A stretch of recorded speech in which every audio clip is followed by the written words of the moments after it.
Hey. It's the 2020 presidential erection. Wow, already. Yeah. Hey, everybody, this is Johnny B. John Mancuda. It's September 29th, 2020, 8:04 p.m. Eastern, 5:04 Pacific. Welcome, everybody. And hello to somebody on Twitter just said hello to me. We're live on YouTube, of course, and we're live on Twitter as well, on Periscope. And somebody just said hello. The Bloodstone, welcome over on Twitter. Periscope. Thank you, Pudstone. Or Bloodstone. I'm sorry. Bloodstone, not Pudstone. Thank you. Yes. Yeah. And really quickly, on YouTube, you can become a channel member, which is basically a sponsor. You sponsor the channel. You sponsor the videos.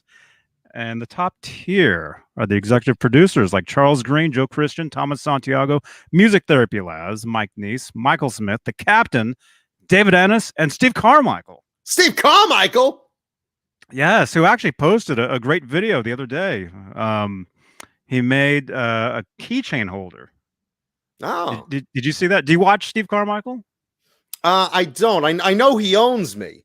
I know he's one of the 10 people or so that actually own my soul as an executive producer of the show. So I mean, if he tells me, if I get a memo, Mr. Mancuda, as an employee of Carmichael Incorporated, subsidiary of the Johnny Beane TV channel, you must watch this craft video. I will be on there with bells on. So it was great. I watched it. He makes great videos. That's cool. Well, obviously he makes great keychains too. I mean, to have a video on. He's made all kinds of stuff. Mike Neese, thank you so much, man. He made this Wolfgang guitar pick holder. Right, I know here. He did. He made I saw that. He made something else for you too, I remember. He made a bunch of stuff. He made the Howie the Dalmatian leash holder, which is still right there.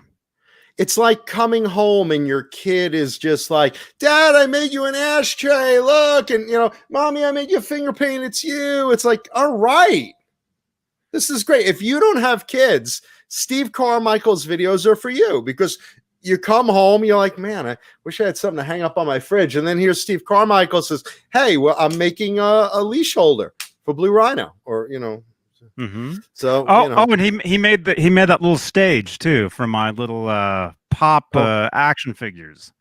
Nice. Well, you can't see them; they're back. Can he make me a Sarlacc pit for my action figures, so I could throw Boba Fett into there? And probably could. Yeah, that's cool.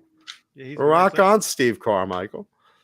Yeah. And listen, I want to take a moment, because this is important.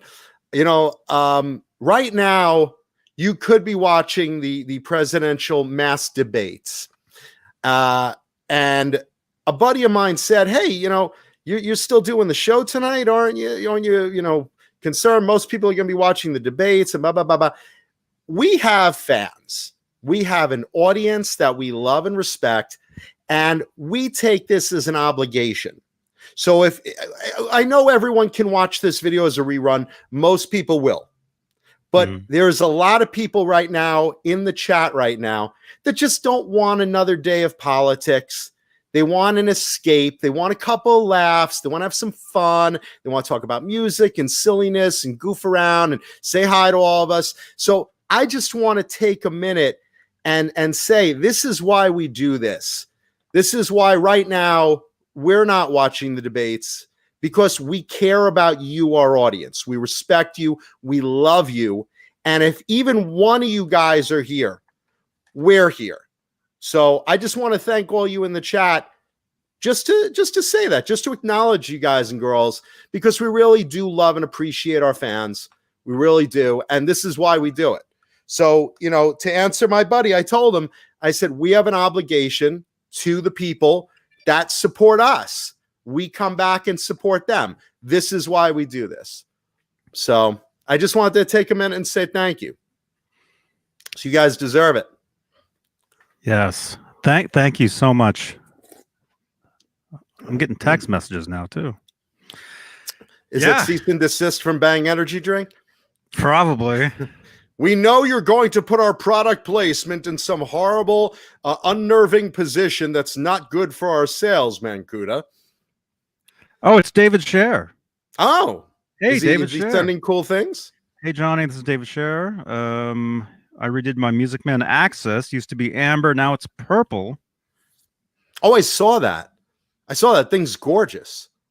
Look at that. Let's see, how do I do this? Very cool, man. Yeah, David Scher. That photo is not even doing it justice right now because it looks blue on the screen. It's purple. Yeah. It's a deep purple, and he redid the headstock too. Yeah, you can see the headstock up top. He restickered it. It's gorgeous. This thing, really, really, really gorgeous. Thank you, by the way, Paulie is moderating the presidential debate, so he sold out tonight. No, I'm just kidding. Paulie had another business obligation tonight, so it's Johnny, I, Blue Rhino, and Ned who will be doing tonight's show. Yeah. Mike Neese wants to know what my shirt says. Here you go. There you go. Mike Gaub's Headbangers. Awesome. That's cool, right? And thank you, Mike, for sending me a custom logoed shirt in pink, because Mike usually has these in black and white. Mm-hmm. And he made me one specifically in hot neon pink because he knows it's my color. So thank you for this shirt, man. I really appreciate it. There you go. Awesome. Yeah, it's a cool shirt, right? Yeah. So let's do a little roll call, since we are grateful for these particular people that are all here in the chat. Like I shat my pants. Joseph 10 Fingers and 6 Strings, Richetti, David Scher, Chris Bevan, Sarah Pocorni, who had a birthday the other day. Happy belated birthday, even though I wished you one online. Just wanted to say it out loud. Happy birthday. My birthday. Pocorni. My birthday. Me love you long time. So, and by the way, shout out birthday yesterday to the great George Lynch of Doc. If you're watching, George, I texted him, but just to say it on the air so everyone knows, yesterday was George's birthday. 29 again, just like me. Well done. Let's see. Who else is in the house? Vistalite 1972. Marky FX. Susie Cherry, my girl Susie. Hey. Janice Lala. Hey, Janice. Let's see. Chris Bevan, we said. Ben Tom, is your son okay? Hope your son's doing all right. Let's see. Who else we got in the chat? Mike Neese, how are you, brother? Fruitcake Tony, my man, also sent me a really cool shirt a little while back. Chris Bevan, Cobra Kai Platoon, the best fan ever. Oh my God, the stuff you do for us, man. Thank you. Some of the graphic stuff. If you guys haven't checked out the Discord, you guys right up here. Is that the Discord? That is the Discord. That's the subscribe. Where's the Discord? Ding. There you go. Amanda Coombs here's the Discord button and her nipples get hard. It's like, oh, Discord. There it is. It's in the chat. If you guys haven't checked out the Discord, go in the Discord and check out some of the graphics Cobra Kai Platoon has done of cast of the show between myself and Paulie and Johnny and Wilfred Brimley. It's hilarious stuff. My mom, there you go. Stuff like that. Mama Mancuda. Check out the Discord for more. Yeah, there's my mom. There you go, Mama Cuda.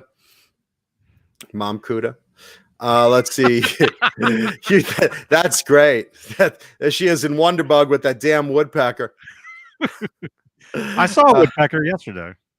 Oh yeah, I'll pull down my pants. You'll see one right now. Hold on a second. Hugh Caldwell, Thomas Santiago, Kevin Bethel. Let's see, Ben Tom, David Ned's Balls, Papa Blue, Yeah, I know you like that name. Kenko Dor on 36 solo. Renus Pinkle, 69. How are you, Renus? Jim Nicholas came for the Vinnie Vincent potato salad recipe. That should be a nice disaster coming up. Let's see. Blackjack Guitar Nut.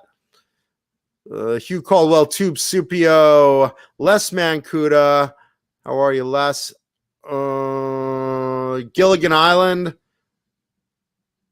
Let's see. David Scher. I know I'm the worst at reading these. Nightbot. I just want to acknowledge everyone. Mike Turner. Where's everybody watching from tonight? Where's everybody watching from? Then you'll see. You'll see names you've never heard of. Well, now I'm long. Now you'll put me way back. Hardwood Steaks, John Windsor, Thunder Falcon, Deja Voodoo, Glenn Allen. How are you, brother? Let's see. John Windsor. This is where I start repeating names because I'm such an idiot. Mr. Hellstorm 74, Jim Nicholas, Tube Supio, Thrash Metal and Fun Riffs. How are you, brother? Raise those horns. Nelson Rodriguez. Nelson Rodriguez. And everyone else. If I read your name, leave a thumbs up, please. And subscribe, but I know you're already subscribed. Anyway, thank you all for tuning in. Thank you. Now they wasted half the show's time. They're all like, yeah, I know you read our name. I know. Man, so how are you doing? Oh, it's great. I got a lovely phone call from my mother the other day. This was beautiful. For those that don't know, the Jewish holiday Yom Kippur was the other day. It's a day of atonement for Jews like myself.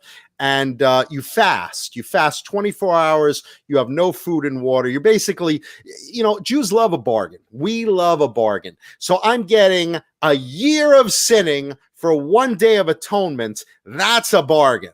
And you've watched the show, so you know what shit goes on in my life. So I love that. So, I fast. I don't eat food. I don't drink water. I'm, reflecting on my apologies for all that I've wronged and all that I've done wrong, et cetera, et cetera. And, you get a little, you don't feel good. You get a little lightheaded. You get a little cranky. And, who do you think calls me at the middle of the night, like 3 a.m.? Who calls me, Johnny? Who do you think? Your mom. Yeah, because I said my mom called me. Come on, Johnny, you weren't fasting. Be sharp. Yeah, so my mom calls me at 3 a.m, LA time, and she's like, I'm like, Ma, you okay? What's the matter? What's the matter? Now understand, I'm trying to choke through. I have no liquid in my throat. Insert jizz joke here. It's hard for me to have a real conversation. So I'm like, hey, Mom, what's the matter? What's are you all right? What's going on? It's 3 a.m.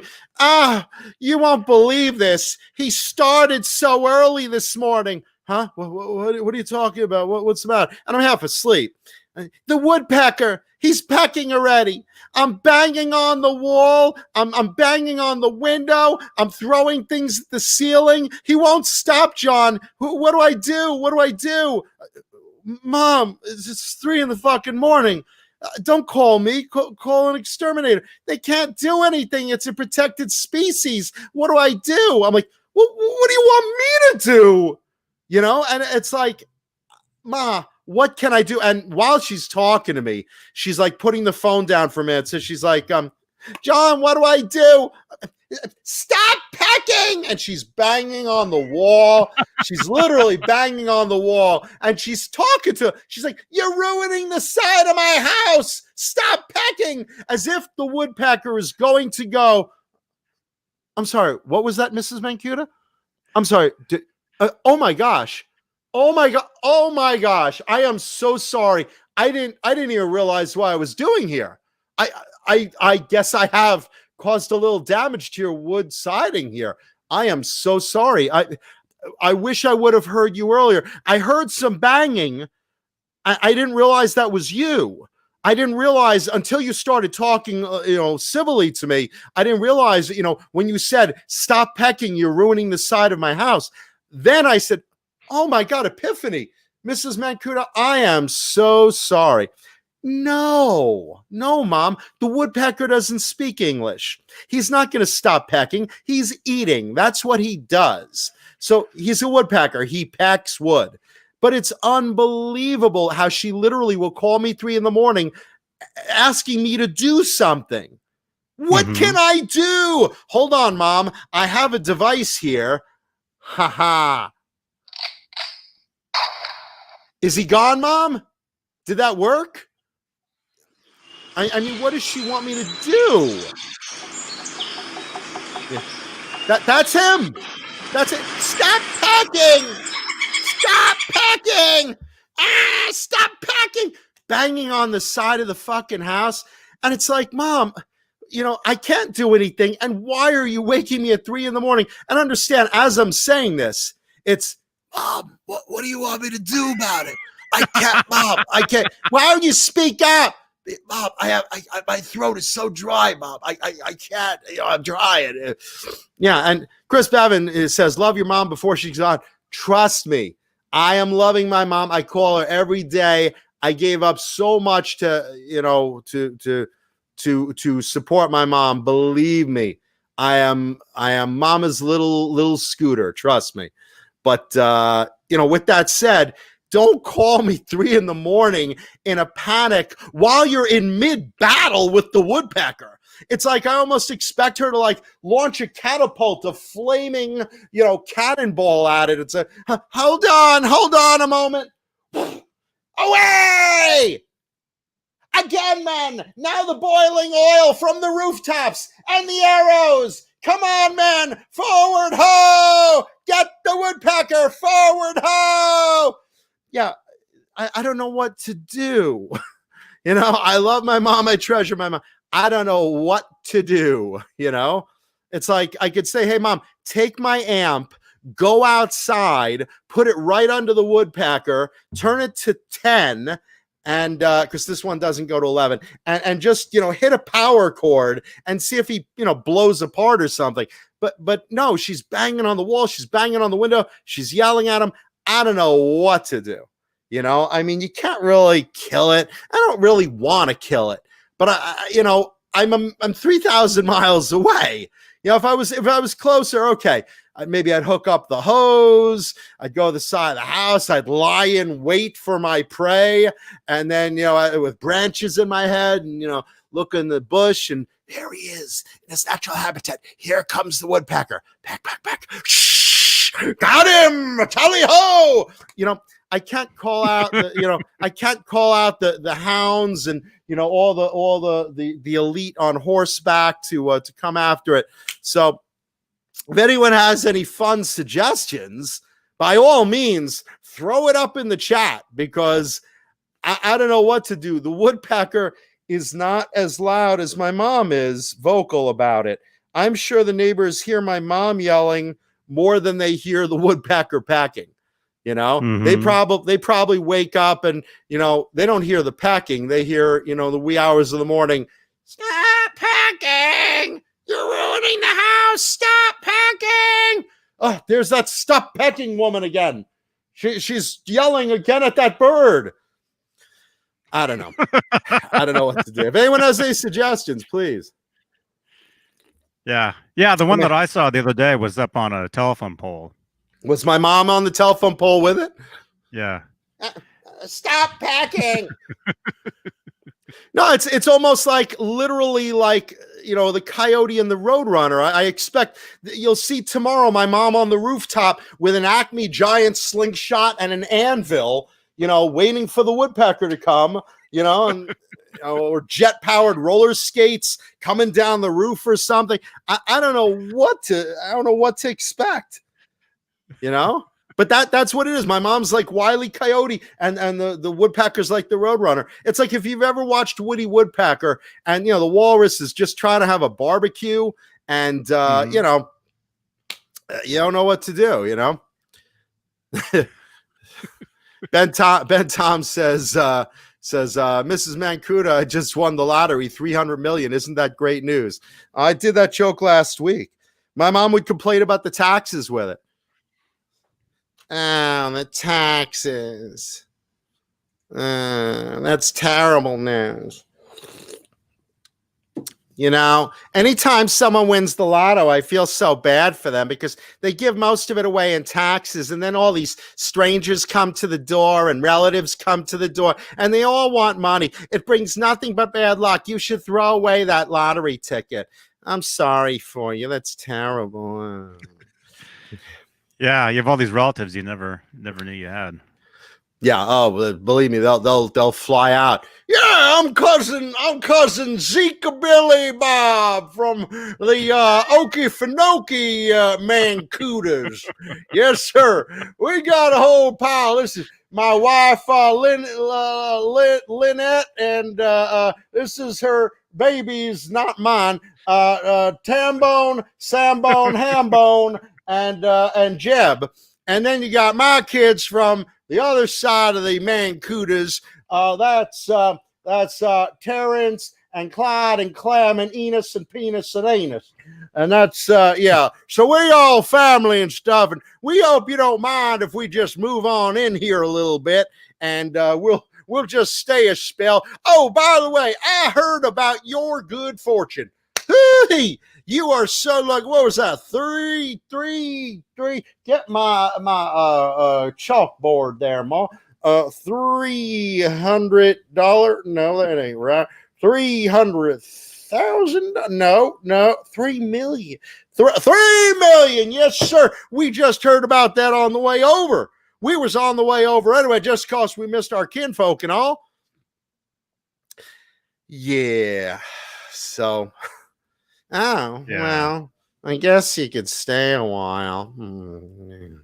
Yeah. That's why you don't tell anyone. That's why you wear the mask. Maybe you could do something about that woodpecker. Yep. Get up on each other's shoulders, boys, and get that woodpecker. No, you know what else? Do you remember the Dick Dastardly and his Flying Aces cartoon? Do you remember that? It's like an old cartoon. I think so, yeah. All right, so the premise was that I guess it's like supposed to be Nazi Germany because, it's Yankee Doodle Pigeon, who's an American pigeon with a secret message, I guess, American plans. And he's trying to cross the enemy lines with it. And Dick Dastardly, who looks like a German flying ace, and his dog Muttley, and then two other, ace pilots in Sopwith Camel type airplanes, Clunk and Zilly. The four of them are trying to stop the pigeon. So they have this song, stop the pigeon, stop the pigeon, stop the pigeon, stop the pigeon, stop the pigeon, stop the pigeon, stop the pigeon. How? Nab him, grab him, stab him, stop that pigeon now. Yeah, there it is. Dick Dastardly and his Flying Aces. So you see, I mean, I can't even imagine the pitch on this one. Hey, it's about a cute little heroic American pigeon. And I guess we're going to be in Nazi Germany without saying it's Nazi Germany. But clearly he's trying to get through the German enemy lines. So that would, place it in Nazi Germany. And you're going to root for Dick Dastardly, the Nazi villain, to kill this little cute American hero pigeon. So what do you say? Oh, yeah. Green light. Get me more Coke. Yeah, green light. It's for kids. Yeah, that's good. Yeah, so this is my mom basically with the woodpecker. She's in the plane instead of Dick Dastardly. That's probably my mom. And there's the woodpecker flying away. And there's my mom in the plane, stop the woodpecker, stop the woodpecker, stop the woodpecker, stop that packing, stop that packing, stop that packing, stop that packing now. Yeah. Deja Voodoo says Gregory Peckin to kill a woodpecker. Yeah. So this is the type of thing, Nelson Rodriguez brings up Snidely Whiplash and Rocky and Bullwinkle. Yeah, again, it's this type of situation that is my life with my mom. This is exactly what's going on. She's trying to stop this woodpecker like Dick Dastardly's trying to stop the pigeon, like Wile E. Coyote's trying to stop the Roadrunner, like the Walrus is trying to stop Woody Woodpecker. This is it. It's like a 60s cartoon in the making,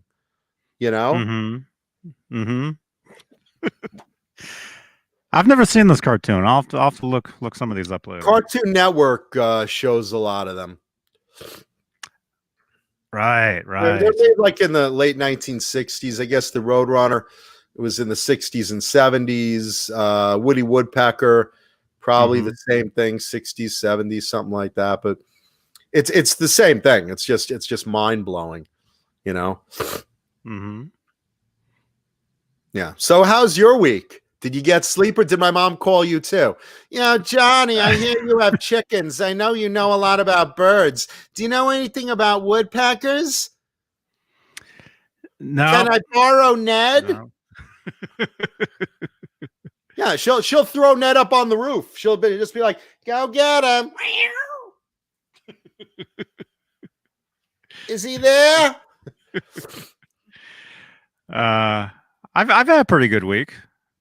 Just busy, really busy. I'm taking all these workshops, so I'm always in like a Zoom call like all the time. So I'm always sitting here. I'm always like sitting here staring at this.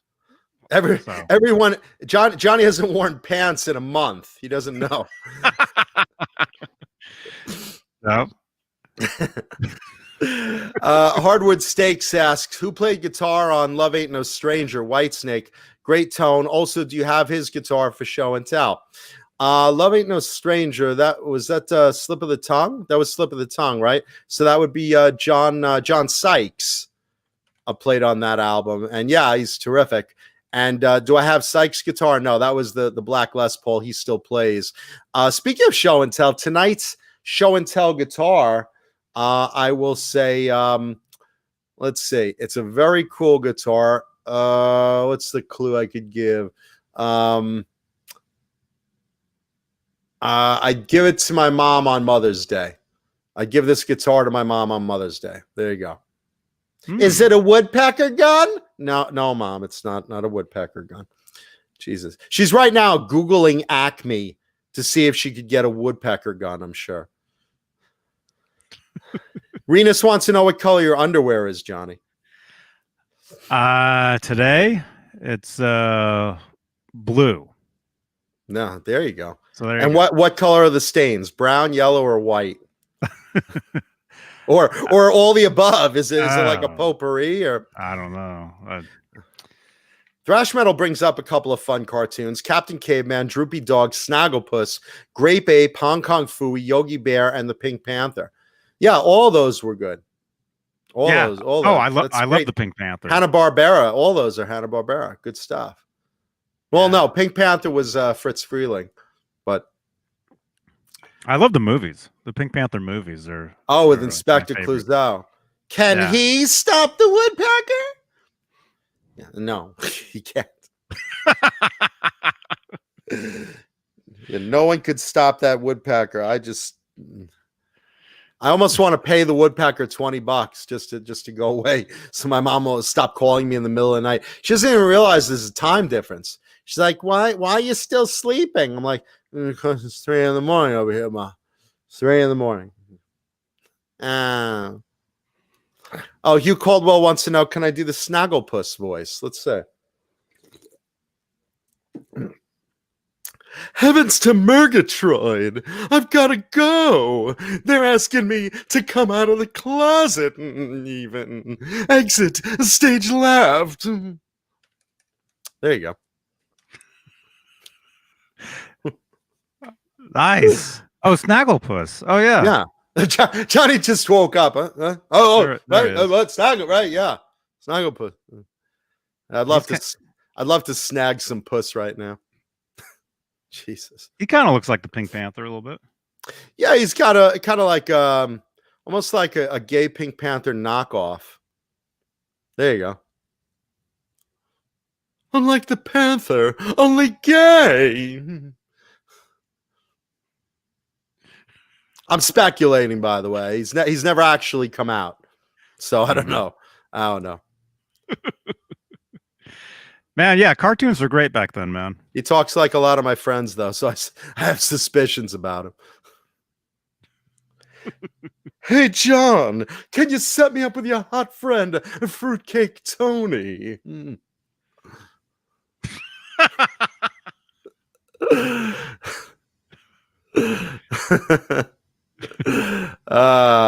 Susie Cherry says, shake my head, John. Anything else? I don't know, whatever you want. That's fun. Paulie does a lot of cartoon voices too. Yeah. Heavens to Murgatroyd. Man, there's all kinds of. I'm looking at all these different characters. Huckleberry Hound. Mrs. Mancuda, what happened to your house? It looks like you've had a woodpecker. Oh, you don't know the half of it, Snaggle. Wow. Wow, so she calls you at, 3 in the morning. 3 in the morning your time. How long were you on the phone? I don't even remember. It was almost like an imaginary, maybe I was dreaming, but I know I wasn't. I just know I wasn't, because that distinctive mom whine would wake me up. It was just one of those, Mom, I could barely talk. My throat's so dry. I'm fasting. I haven't had water or anything. I can't hear you. Do you hear the woodpecker though? He's pecking right now. Do something. I don't know what to do, Ma. I don't know what to do. Someone asked me to do Marvin the Martian. Stop that Earthling. He has the Q-76 Earth Eliminator. K9, get him. There you go. Right now, Bang Energy Drink is like, why do we pay these people? Yeah. Speaking of Bang Energy Drink, let's give a thanks to our dear sponsor, Bang Energy Drink, and of course, Swiss Picks. Because if you haven't tried one of these things, you really need to. Everyone I give these away to, and I have given them away to people at guitar stores and friends and stuff. You need to try one. Everyone's loved them. The grip on these is amazing. I swear by these things. Mm-hmm. Oh, yeah, they're awesome. Yeah, I tried giving away Bang Energy Drink, but everyone's just like, can I get my own? I'm like, no, I only have so much. You can have a sip. Yeah, I can't drink energy drinks. I can't have too much caffeine. Otherwise, I go crazy. Do you mutate like Jekyll and Hyde? Do you become like this big Johnny Beane lumbering down the street? Ned,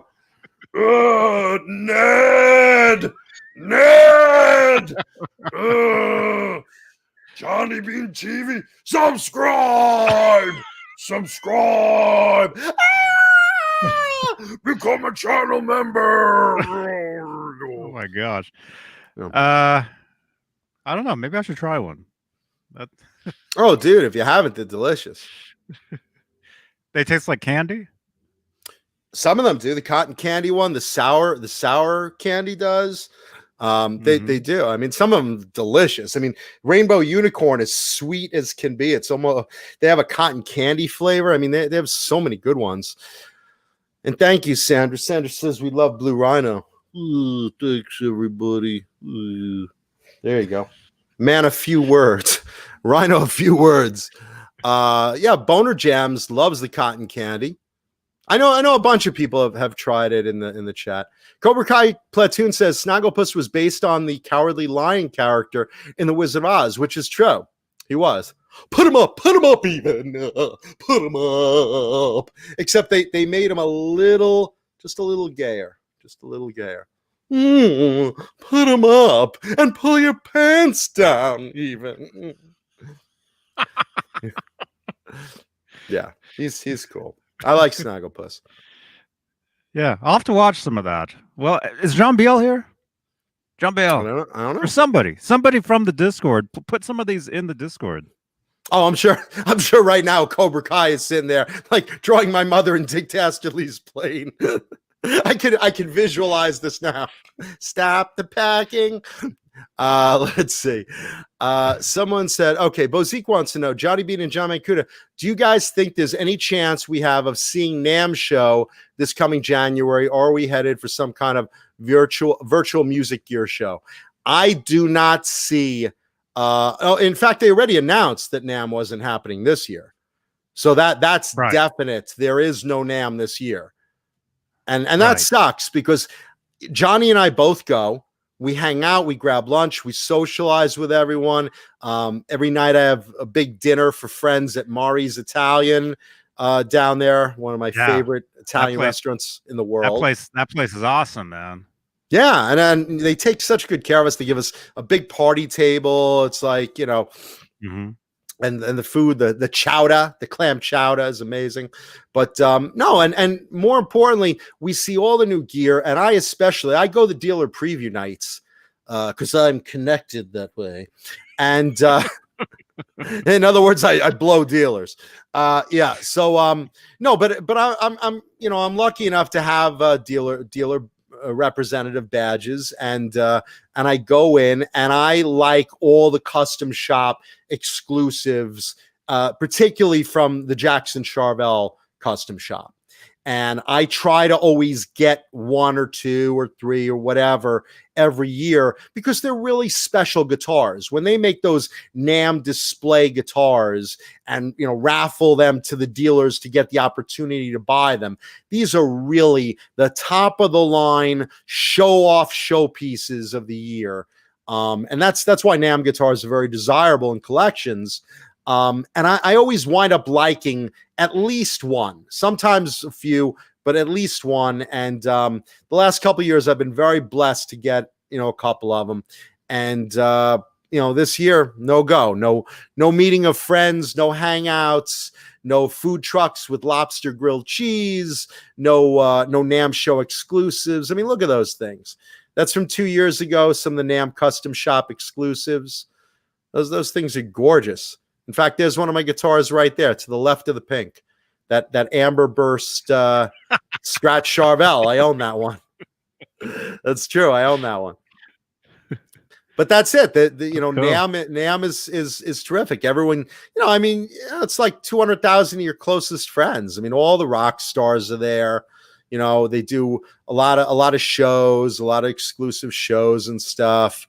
You know, NAMM Jam and you know, various concerts, and it's, you know, it's hard to imagine a year without it. I've gone for the last probably 10 years, so that bums me out. Let's see. Someone just put it up. Mr. Hellstrom 74 asks, Mancuda, do you have one of the Chris Oliva Charvel Predators? I don't.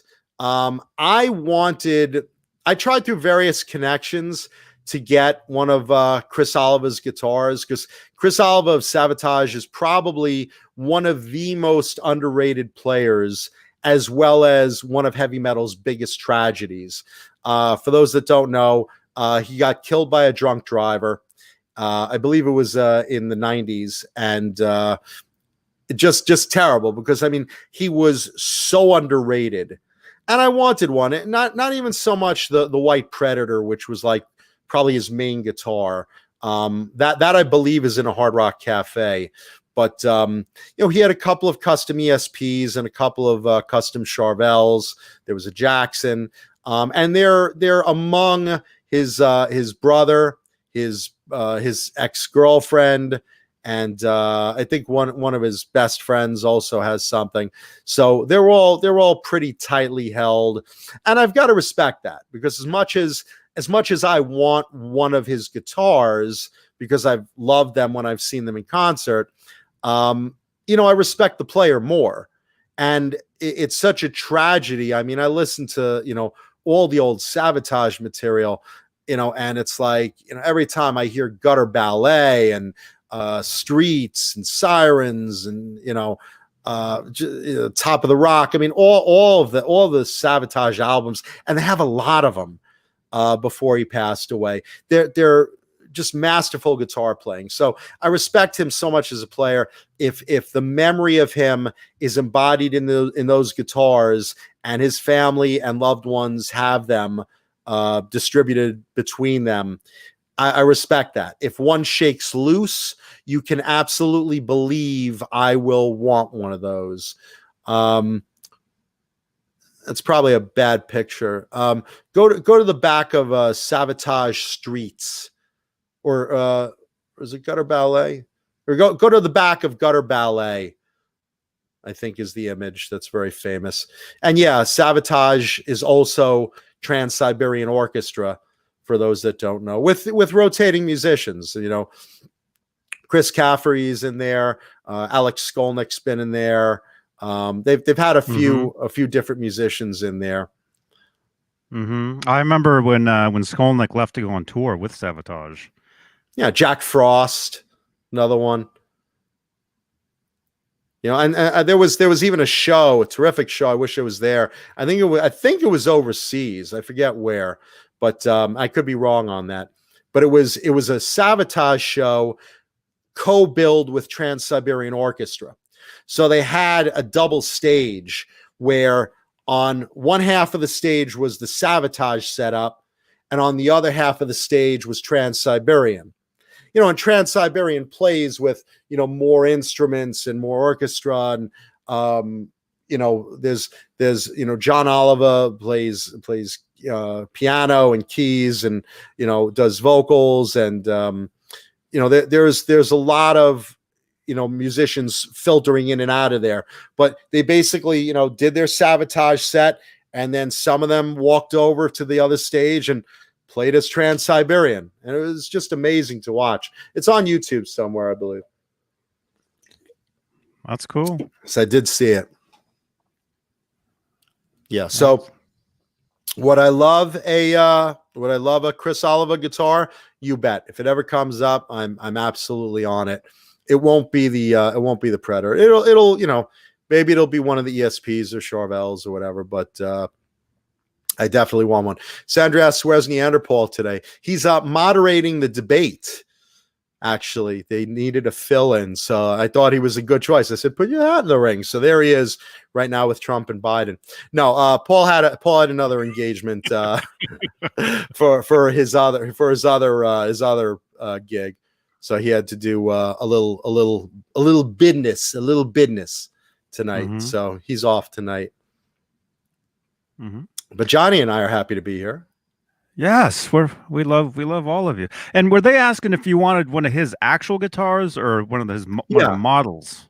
No, they were asking, do I own or do I want one of his guitars? His actual ones. Okay. Yeah, the Charvel Predator, a lot of people don't realize this. It's an import. It's an import guitar. But Chris loved it. And he basically, you know, he obviously added a hotter pickup and whatever mods a rock star does to make something his way. And he made that his known signature guitar. And again, you know, I say it's his signature, but you know, he has ESP and Charvels that, you know, have specific graphics to him. But if you think, what guitar do you associate with Chris Oliva so much? You know, it's on the back of the album. You don't have that image? I do, but it's just the headstock. It doesn't show. No, there should be an image online of just Google Chris Oliva. Yeah.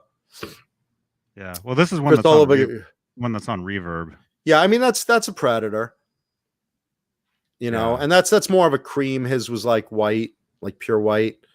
But you know, there's a famous image of his guitar wrapped in a rose with thorns, and you know, it's leaning against a wall. It's on a back of one of the album covers, either Gutter Ballet or Streets. I think it's Gutter Ballet, if I'm not mistaken. Yeah. Well, the back of Gutter Ballet, it has a guitar. It's a drawing of a guitar in a trash can, and it has let's see that. Let's see that real quick. It has a rat crawling up the side of it. It's Robin Crosby's guitar. Round and round. Okay.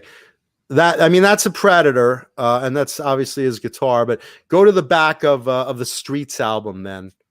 That's probably what I'm thinking.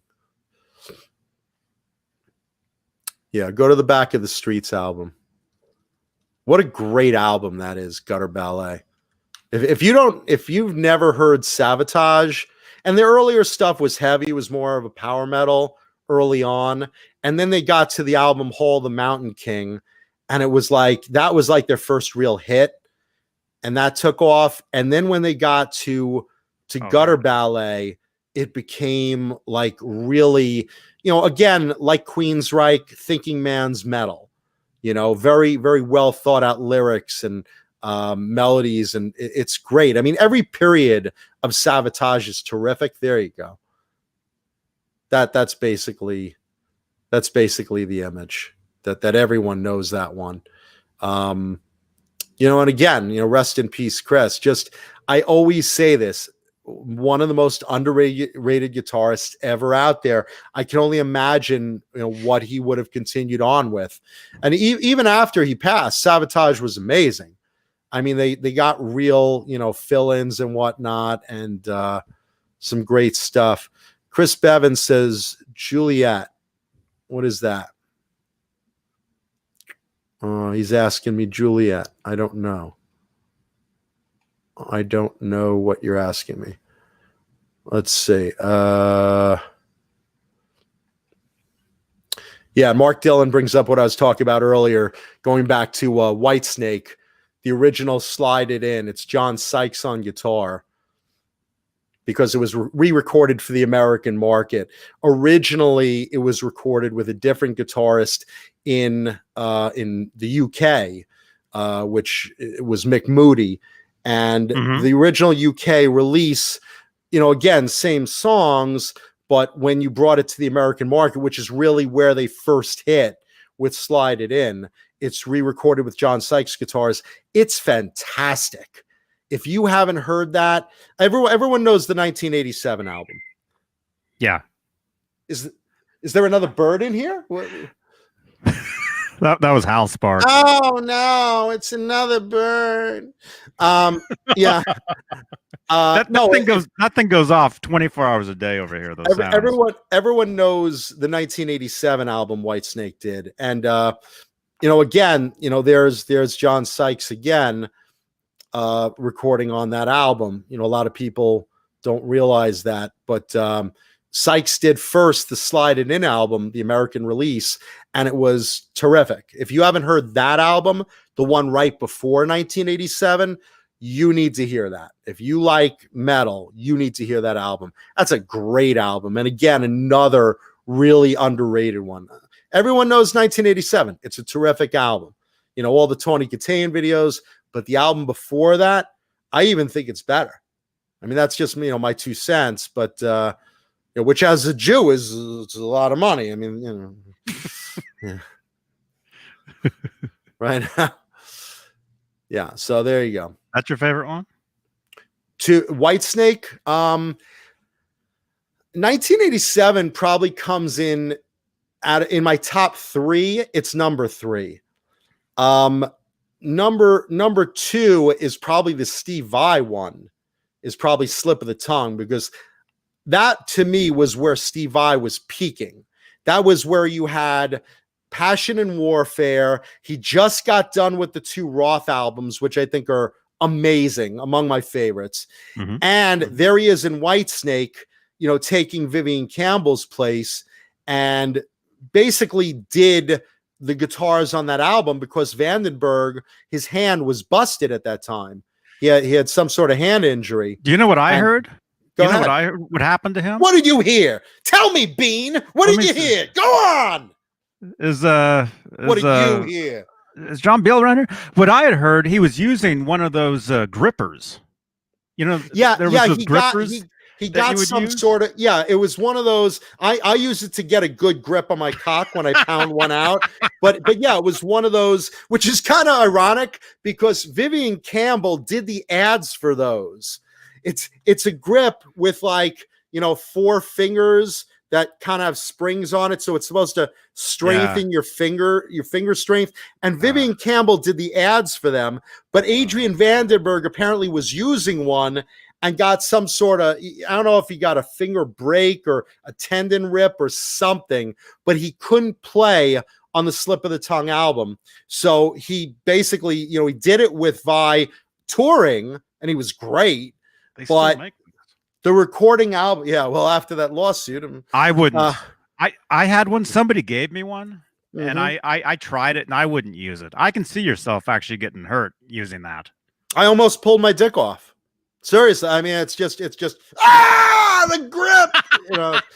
It's really, it's a thing. By the way, my buddy Dave Nesdall in the chat right now, under the name Nez Says, his popular Thursday show. Okay, here's this isn't the original one. I can't find the original ones. This is kind of like a newer. That's the newer version of it. The original one was red. It had a flat bottom. Actually, if you only have 4 fingers, I guess you would use. Well, actually, what am I saying? You only have 4 fingers. Yeah. Did I mention that Dave is in the chat? Thanks. Man, I can't find any of those original ones, but yeah, I wouldn't use those. No, because it's. I don't know if it works or not. I know it didn't do. It didn't do anything special. I didn't see anything crazy special about it. Well, look what it did to the spokesman, I guess. And yeah, it's like the Marlboro Man. Well, no, Vivian was the spokesman. Adrian, I'm sorry, Vivian was the spokesman. Adrian's the one that got the finger injury, or the hand injury, or wrist injury. Man. Anyway. Yeah. I'm just saying I wouldn't use one. I would not. Well, like I said, back in the day, I got one. I still got one. I don't know. One day I'll give it to someone as a Christmas gift. Someone I don't like. It's one of those grip things. Didn't Adrian invent? Yeah, no, that's a rumor. Try it.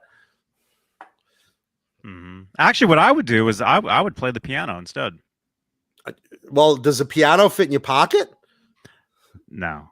Skin flute does, but yeah. No, I mean, yeah, if you happen to have a baby grand laying around your bedroom, absolutely use that instead. Johnny's right. Play the piano. But if you don't, and you want to get this, whatever, $9.99 finger grip thing, I don't know. I can't recommend it or not. I mean, was it called the Master Grip? Boy, there's a lead in. Is that what it was called? Was it called the Masturbate Grip? Yeah, it was called the Grip Master. Just look for the Adrian Vandenberg ad, and he's holding it. He's holding it like that. I found it. I don't know if he wanted to just get revenge on Adrian, but I'm sorry, Vivian Campbell is holding it. I don't know if he wanted to get revenge on Adrian Vandenberg, but oh no, probably gave it to him as a gift. Here, use this. Here, let's see.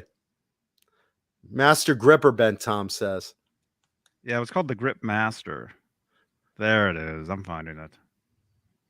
And Dave says, thumbs up for Johnny. There you go. Yes, thumbs up. Okay, here it is. Well, hit the thumbs up. Hit the like button. Yeah, hit the subscriptions. Hit everything. Hit it. Just bang on the keyboard like a monkey. Just like JoJo the chimp from Popcorn the Band. Just whack it away. It looks something like that. I don't know if that's an original one either, but yeah, that's similar. It's not. It's not. The original one is like that, but with a different grip on the bottom. The bottom grip was flat and red, sort of like the centerpiece. I have the original one. Here, it's like that. Anyway. Oh my God. Oh. What? Would you fart? What happened? What? I'm glad I didn't show that. Holy crap. What was that? What? Oh my God. What happened? What did I miss? Guitar players, Grip Master steroids. I think it's a joke. Oh, that's what is it? Well, let's see it. What is it? I'm not showing that. I'll send you. It's gross. Is it a penis? No, it's somebody. Then it's okay to show. Oh my gosh. No, come on. Now everyone's curious. What is it? Let's see it. Yeah. No, I can't show it. It's horrible. Oh, you're such a wimp. Come on. Yeah. Leave a thumbs up on the video if you want Johnny to show it. It's terrible. And if you don't want Johnny to show it, also leave a thumbs up and subscribe. Yeah, Sandra Picorni says, "Come on, Johnny, we're invested in this. I want to see this. What is it, Johnny? Come on. If it's not a sexual thing, then you should show it. We want to see it. I don't even know if that's real. I don't care. Show it. I can't show that. It's you can. It's disgusting. It's disgusting. Well, now we really want to see it. Jesus. Unless it's a hot fudge sundae on top of my ball sack, I think you could show it. Come on, let's see it. Yeah, I'm not doing it. No. How many in the chat want to see it? Johnny's like, no. Oh, look at it. The chat's going nuts. Show it. We'll put it in the Discord. I'll put it in the Discord. I can't show that. It's terrible. It's somebody with a deformed hand. It's really bad. How deformed are we talking here? Well, I'll tell you guys, search Gripmaster guitar images on Google and you'll see it. All right, now I've got to see this. I don't even know why it's even. If I get horny from this. It's guitar player's Gripmaster plus steroids is what it says. I don't know if that's even Gripmaster real. Guitar steroids images. Oh my god. Let's see. All right, hold on. Let me find it. Yeah, Glenn. Yeah, that's what it looks like. Is it look like almost like his arm is holding a baby? Maybe, yeah. Yeah, you got to show that. That's not real. Johnny, that's Photoshop. That's not real. Just show it. It's hilarious. Just show it. That's not what I thought it was. It's not as bad as you're making it out to be. Just show it. The audience is gonna be disappointed because it's not even that bad. Stereo. Well, here I'll go. Put it up. Half the there. people are seeing it now anyway. Just put it up. Don't let this thing get out of hand. Steroids are basketball players, not guitar players. Susie Cherry wants to know if masturbation has been a problem for me. No, I have no problem with it. I'm an expert. What are you kidding? I'm a master masturbator. How do you think my ceiling got this beautiful stucco finish? I did all this missed a spot. That'll be later tonight. Yeah.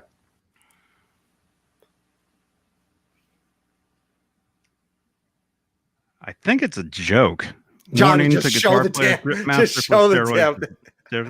Everyone in the chat wants to see this. It's a joke. Nasty. It's nasty. Oh my God, Johnny, just show the damn photo. No, I'm not showing it. I'm gonna pull my hair out. Show the damn photo. No. Half the people are seeing it anyway. It's Photoshop. It's not real. To see it. It's not real. Go to Gripmaster guitar on Google. I don't know if it's gross. It's too gross. All right, I'm going to show it. I'll show it on my screen. It's better if you show it on your screen so they could see it.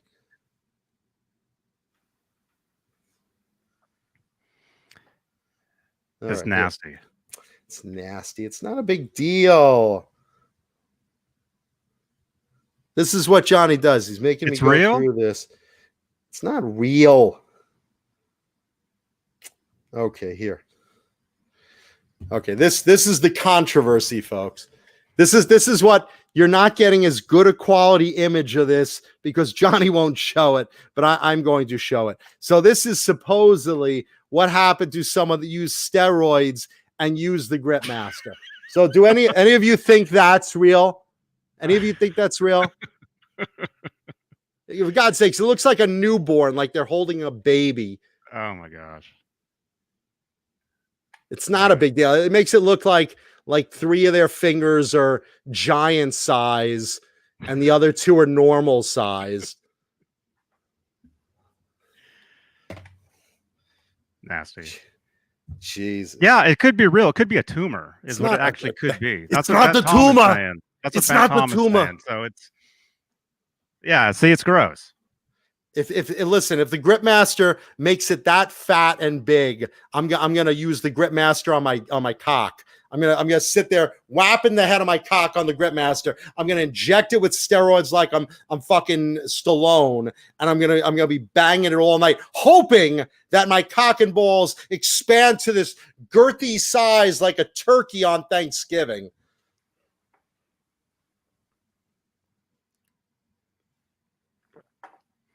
Yeah, so Jesus Christ. I almost have to choke a joke out of Johnny sometimes. It's like you're wholesome. I hate that. You're like a good Boy Scout, and I'm like that Boy Scout that got thrown out of Boy Scouts. Mm-hmm. Yeah, well, there's certain images that can get flagged on YouTube, and the video can get flagged. So that one's not getting flagged. There's nothing bad about that one. Yeah, someone said that's Rocky Dennis playing guitar. Elephantitis. I'd like to get fingered by him. Mom, you're in the chat? There you go. Yeah, so was that Adrian Vandenberg's hand? No, that wasn't, right? I don't know. No. Right now, Adrian's watching. He's just like, motherfucker. No. I don't know. I mean, I don't know if it does anything good or not. That damn thing. No. Like I said, I had one. I know it doesn't do that. I got one for Christmas one year, and I remember using it. I got it either right around the time of that record, and I remember hearing the story about how the guy was injured from using it, and that's probably why I stopped using it. But I can see you just getting hurt, just repetitive motion all the time like that. I could see something with your tendons or something getting injured. I could see that. Well, that's what happened. That's what happened to him. Yeah. I could see that. That's what happened. You know? I just think it's funny that Vivian Campbell was doing the ad for them and they were in the band together. I'm sure like Vivian just said, hey, I sponsor these. Here you go, man. Here, try this. And, oh, hey, thanks. And then like a couple weeks later, fucking Vivian,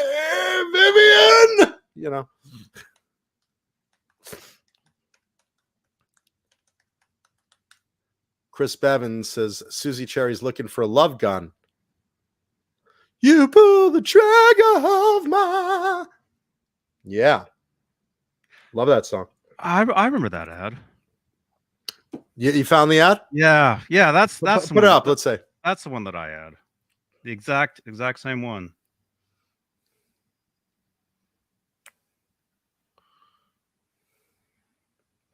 That's it. That's the ad. There was Vivian's undoing for a whole Adrian's undoing for a whole album.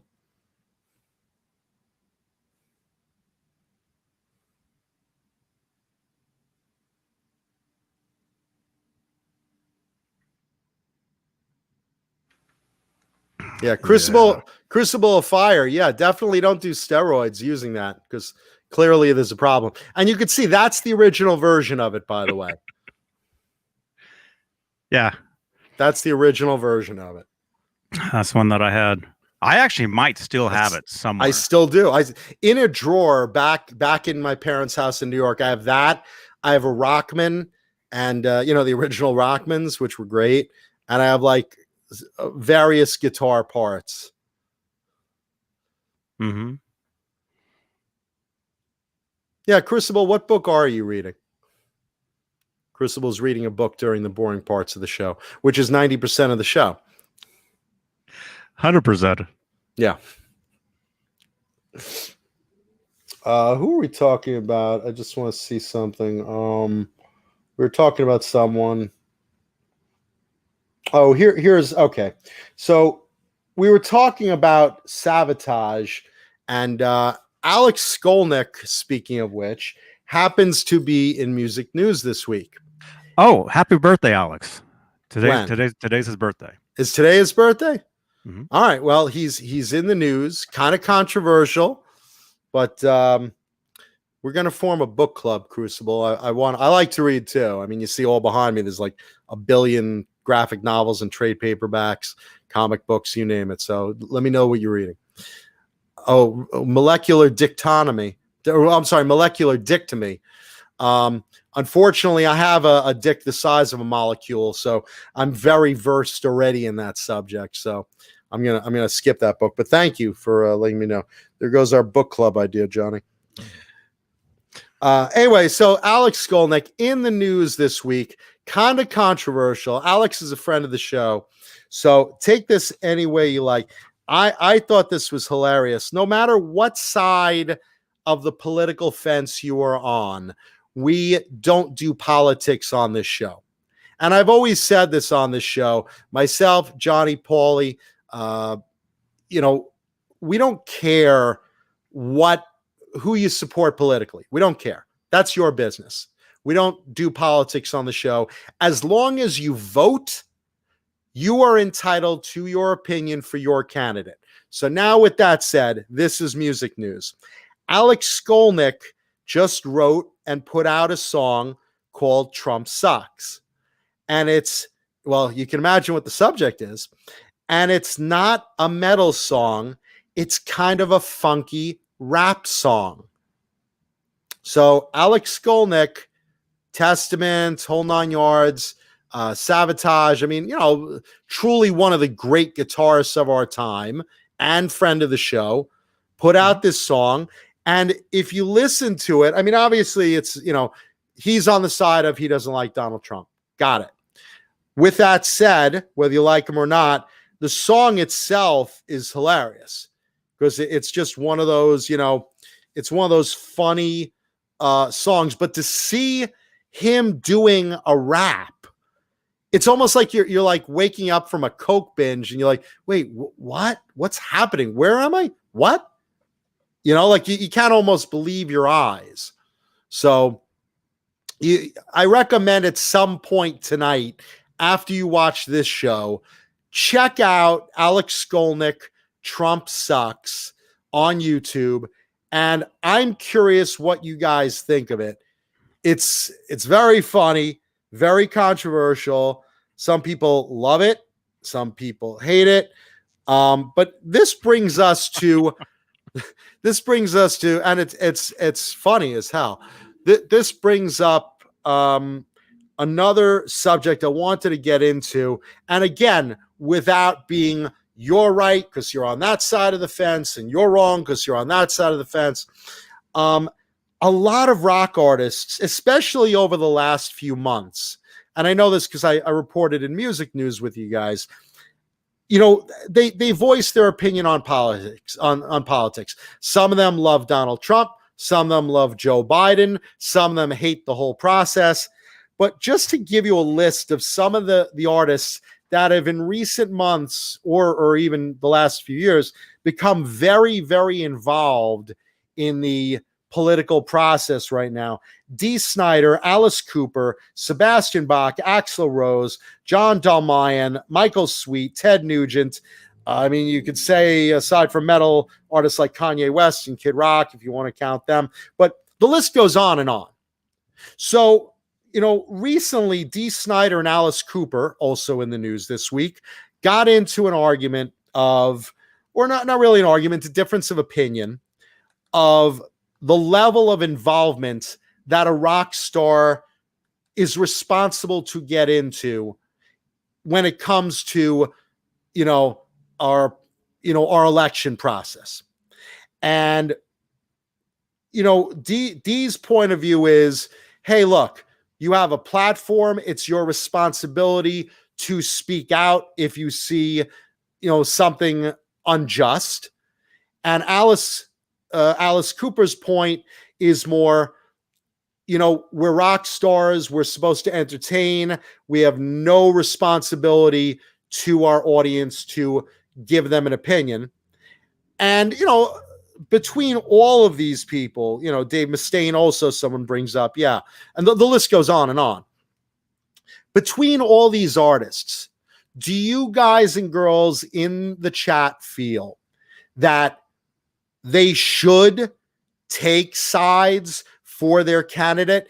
And if so, if they do, does it influence your view? If you're on one side of the fence or the other strong, Probably not, because I know Trump supporters are really strong and anti-Trumpers are really strong. You're probably over there ready on your side of the fence. But some of you guys in the middle or go back and forth or undecided or whatnot, are you influenced or are you paying attention to what you're hearing from these rock stars? Do you take their opinions as something more so than maybe you're hearing in the news? Are you listening to what they're saying and saying, oh, I like Alice Cooper, so I'm pro this candidate, or I like Vince Neil, so I'm pro this candidate?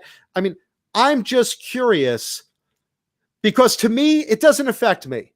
I know where I stand politically, my own free mind, and I don't feel like pushing my own political agenda on my audience. Johnny doesn't do it on the audience. Paulie doesn't do it on the audience. I don't do any of that. None of us do. Never. None of us on this show do. We may say certain social issues, like, okay, at the end of the show, I do say wear a mask because it's a health issue. I want our audience to be safe. That keeps us safe. That's part of the thing. Forget about who's been politicizing it. It's healthy for you. I want our audience healthy. But I will not say Donald Trump is right or wrong, Joe Biden is right or wrong. But that's us. The rock stars that we talk about, Sebastian Bach and, Michael Sweet and all those I mentioned previous, and a gajillion others.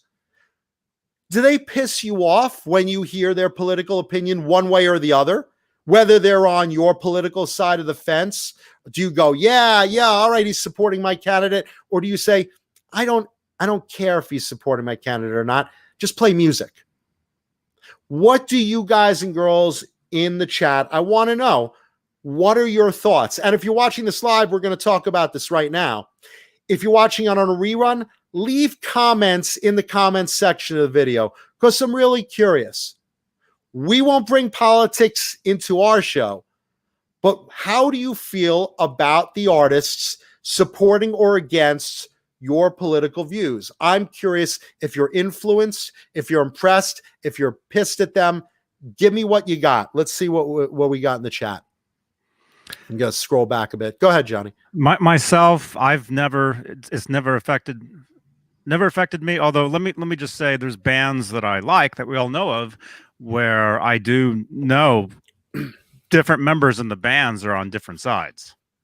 Well, look at this. System of a Down is very pronounced right now.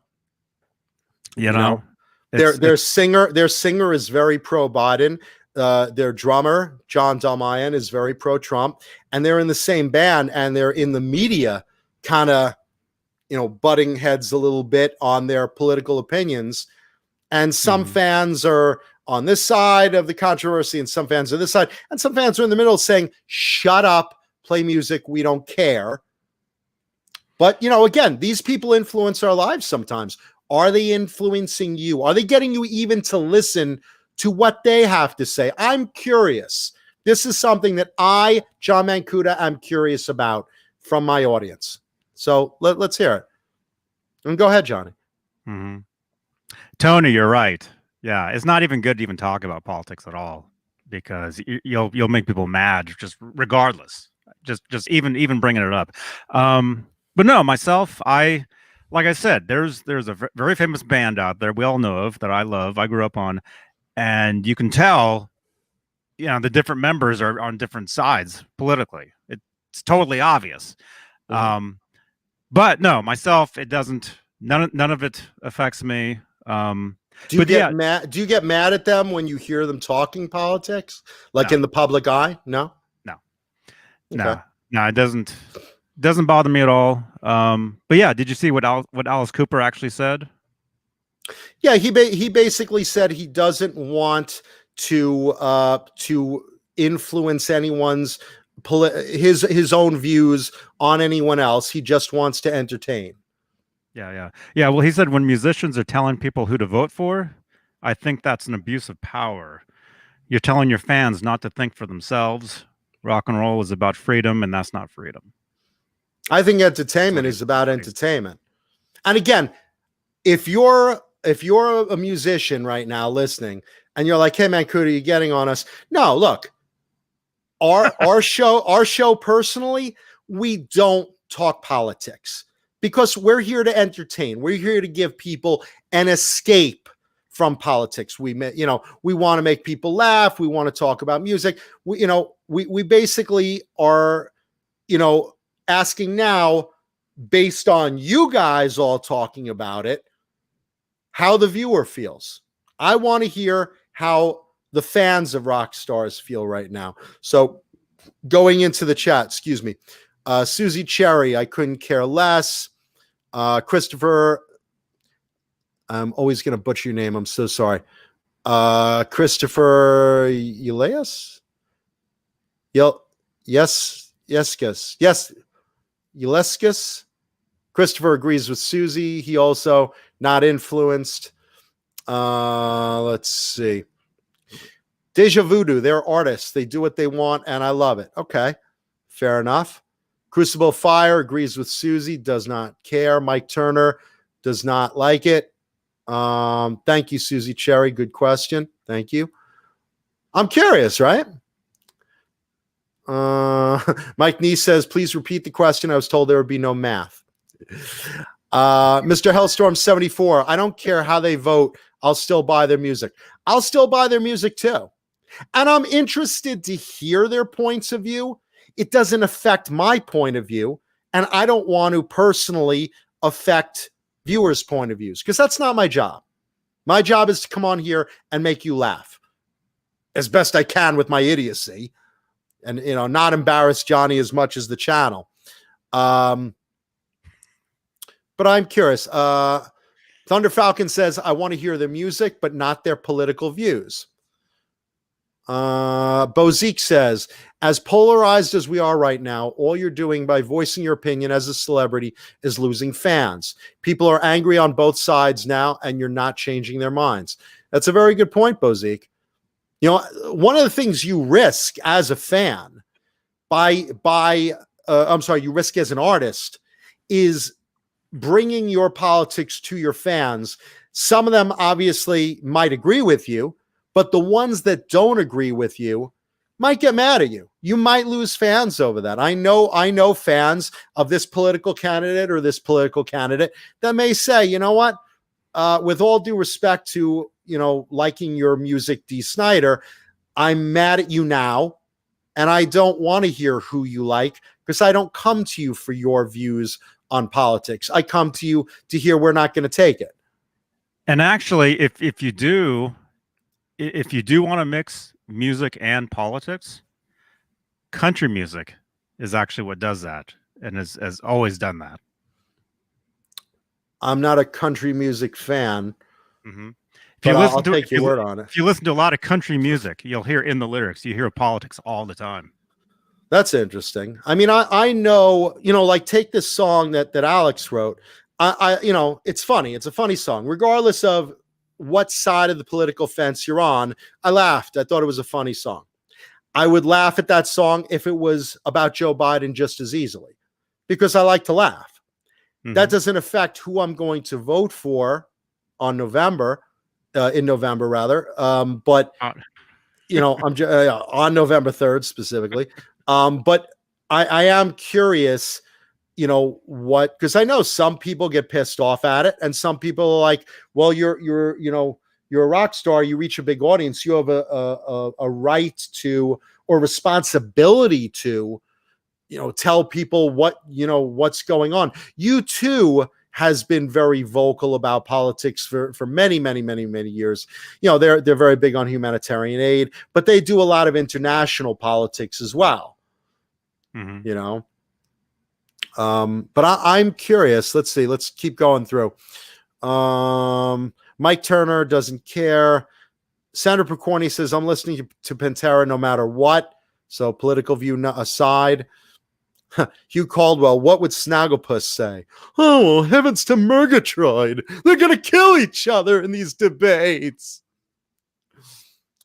They probably are right now.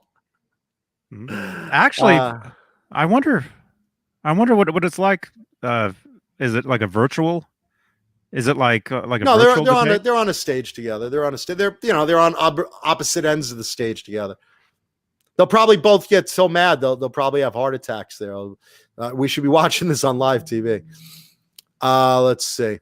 Blackjack Guitar Nut says, why not just play guitar instead? Chris Bevan brings up a good point. Some are stupid, some are not. I mean, look, some of these artists are very, very highly educated, and some aren't. And some are just very street smart. I've always said you don't need a master's degree to have common sense sometimes. There's such a thing as street smart. I know I'm not walking in the streets of Hollywood at 3 a.m., alone in that dark alley over there. Even though I'm 6'4", whether I'm armed or not, I know common sense. I don't need my college education to tell me that's probably not a good place to walk right now. And it's the same thing with politics. Alice Cooper is a very, very highly educated musician. Dee Snider also, testified in front of Congress. I mean, he's a very sharp guy. And then there's, other people as, Ozzy and, I don't like him, but that doesn't mean he's stupid. It just means he's not, not a master's degree. That doesn't mean he doesn't have a view that's valid. There are a lot of farmers in the Midwest right now that didn't finish high school. Their opinion, their brain is still very, very valid. So again, I bounce back to it. Does this rock star particularly know better than you? They could maybe present a view that you can, think about, listen to, take or leave. It's always good to listen to both sides. I know this is a time where a lot of, both sides don't like to listen to each other, but listening is smart. So I don't mind a rock star talking about it. I don't get pissed about it personally, but a lot of people do. I'm curious your thoughts. Going back to the chat, politics are not a proxy for sports or sex or war. Medicine and science are not opinions. A pox on both your houses. Here's a middle finger from the middle. That's Robot Master Switch. Let's see. Fruitcake Tony, politics is not a good topic of conversation. No, politics themselves, definitely not a good topic of conversation. I'm curious what you think about artists that talk about politics. We're not discussing this side or this side here. We don't do politics here. Let's see. Looking through. Master Switch. A smart person is someone who agrees with you and validates your opinions, right? And anyone else is a fuckwit? That's American politics. Can we talk about guitars and music? That's what they should do. Absolutely. Deja Voodoo. If a musician comes off sounding smart, go for it. This rarely happens, though, particularly from conservative ones. Chris Bevan, sex, drugs, and rock and roll always. Let's see. I'm cruising through because there's a lot of opinions. I'm just going to pick a couple of highlights. People are too polarized. Chris Yescus, great job, man. Thank you, man.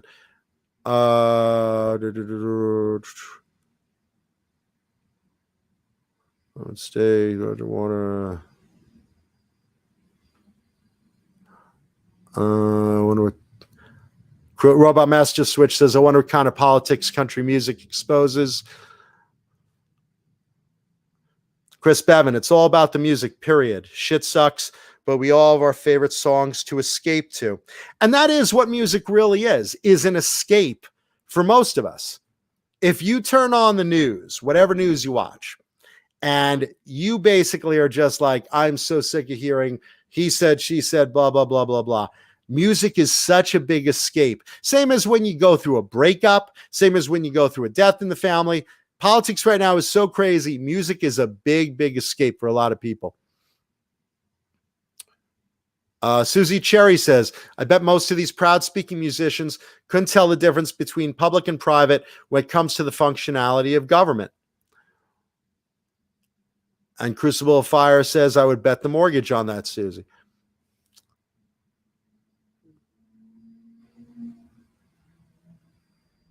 Let's see.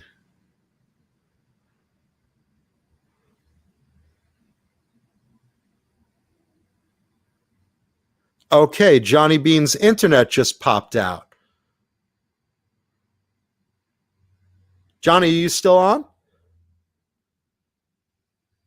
Oh, geez. All right. There we go. Okay, so Johnny's internet went out. Thank you, Ben Tom. Johnny Beane, Johnny Beane. It's almost like Johnny fell into a wormhole and he's like falling back into the 70s, like Buck Rogers, like doo-doo-doo, doo-doo-doo, doo-doo-doo, like a time warp. Johnny just wrote me, says, I want more pay. I'm not doing the show unless I get more pay. I'm holding out for more pay like Paul. Oh, that's also what Paul. Oh, great. All right. Well, let's shift gears a little bit then. Because without Johnny, what am I? Well, I'm what should have been left on my mother's sheets dripping down. But let's go a little early to show and tell guitar. So I mentioned today's show and tell guitar. And again, on the topic of rock stars and their political putting in views, leave it in the comments on the video. I remember MTV Rock the Vote and blah, blah, blah. We'll talk about that another time. But for right now, let's shift gears. But I still want to hear your opinions of what rock stars talking to you about politics are. Leave it in the comments on the video. But going over to show and tell, we'll do this a little early. We'll shift gears. I said today that the clue for today's show and tell guitar would be that it was something I would give my mom on Mother's Day. Now, some of you have guessed, let's see, an orgasm. Is the guitar made of chocolate? Is it a dildo? Is it a vibrator? Is it a dildo? Any other guesses besides chocolate, dildo, vibrator, orgasm? Any other guesses of what today's show and tell guitar could be? Something I would give my mom. A woodpecker gun? No, Mom. Well, I could really use one. No, Mom. How about a slingshot? No, Mom.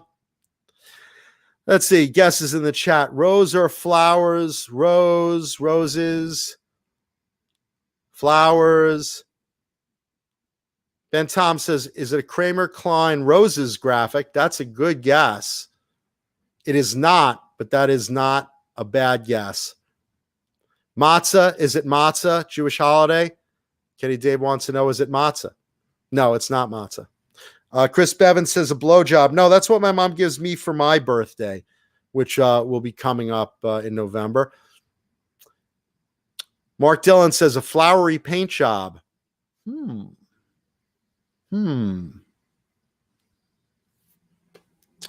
Fruitcake Tony. I'll be talking about Trickster later tonight. Fruitcake Tony got it. Bingo. Well done, my friend. Tonight's show and tell guitar, ladies and gentlemen. Since Johnny is no longer here, I'll do this.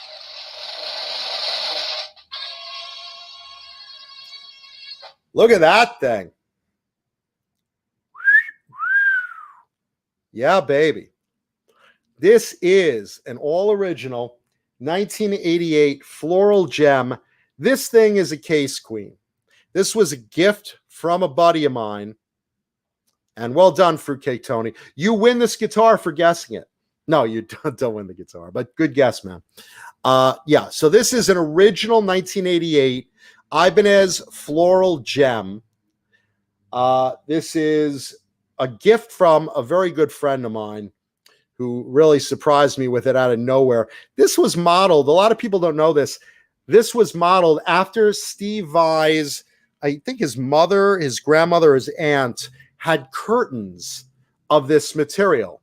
And Ibanez basically took the material, or I can't tell, it's painted, but I guess they painted the graphic of the material.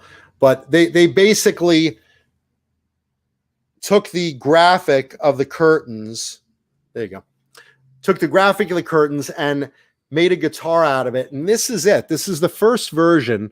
They did 2 versions of the floral. Actually, technically, I think they did 3 of them. But this is the first one. It's hard to tell because I see on the screen the pink shows up as light pink, a little faded. These are really, really dark pink knobs and switches.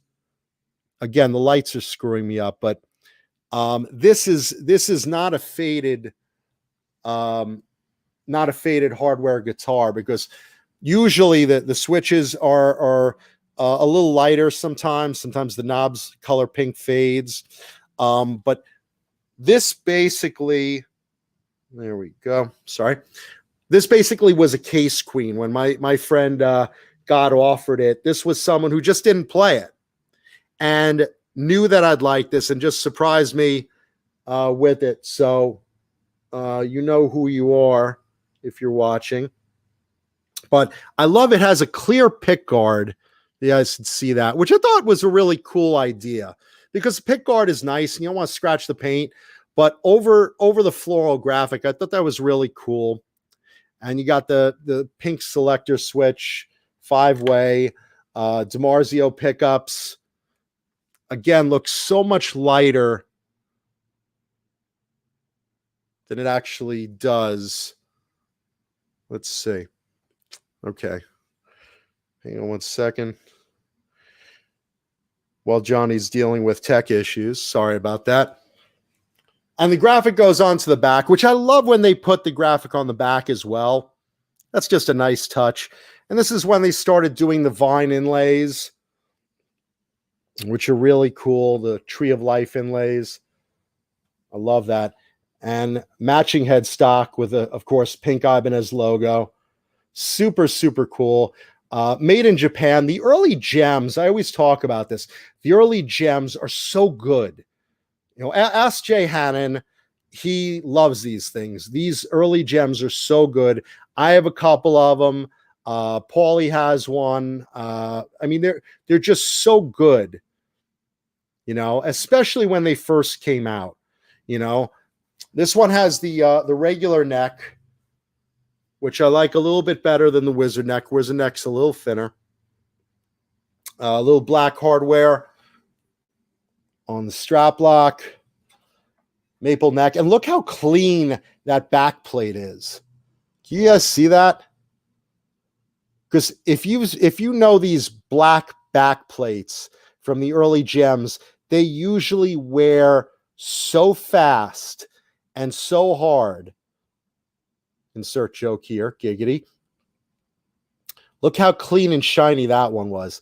This thing, I really do believe I'm the first person to play this thing. It's like it was never touched. It doesn't have a nick on it, not a scratch. Of course, I'll probably drop it while showing it off to you guys. And I love the claw on the trem that they put in these. Again, another great Steve Vai invention. Look how deep that is. So you can pull this thing back to death. Let's see. Going through. So the guitar weighs about, Thunder Falcon wants to know. Let's see. I'm going to put it at, these are pretty light. Maybe like in the 7-pound range. Not bad at all. And solid as hell. These are so good for shredding. Let's see. I'm just going to scroll through the chat.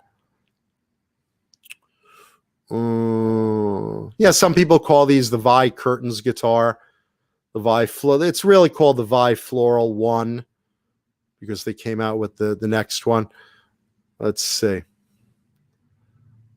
Hold on. Just scrolling through the chat.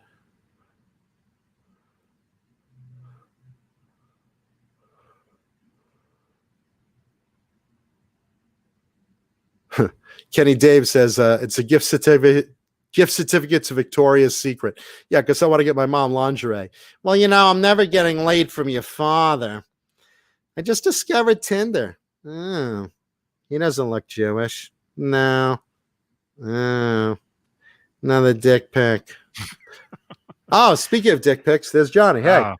Am I here? Yeah. My internet went out. So it's am I like really lagging? No, I don't think so. Am I here? Okay. I see you here. I can't get my laptop back on. I got to reboot that. Yeah. Anyway, cool guitar, man. Anyway, yeah. So here, because you missed it, it's an '88 Floral Gem, basically unplayed until I got it, and even then, I don't beat on my guitars, so not like nice. I don't have a selection. Yeah, this was a gift from a buddy of mine.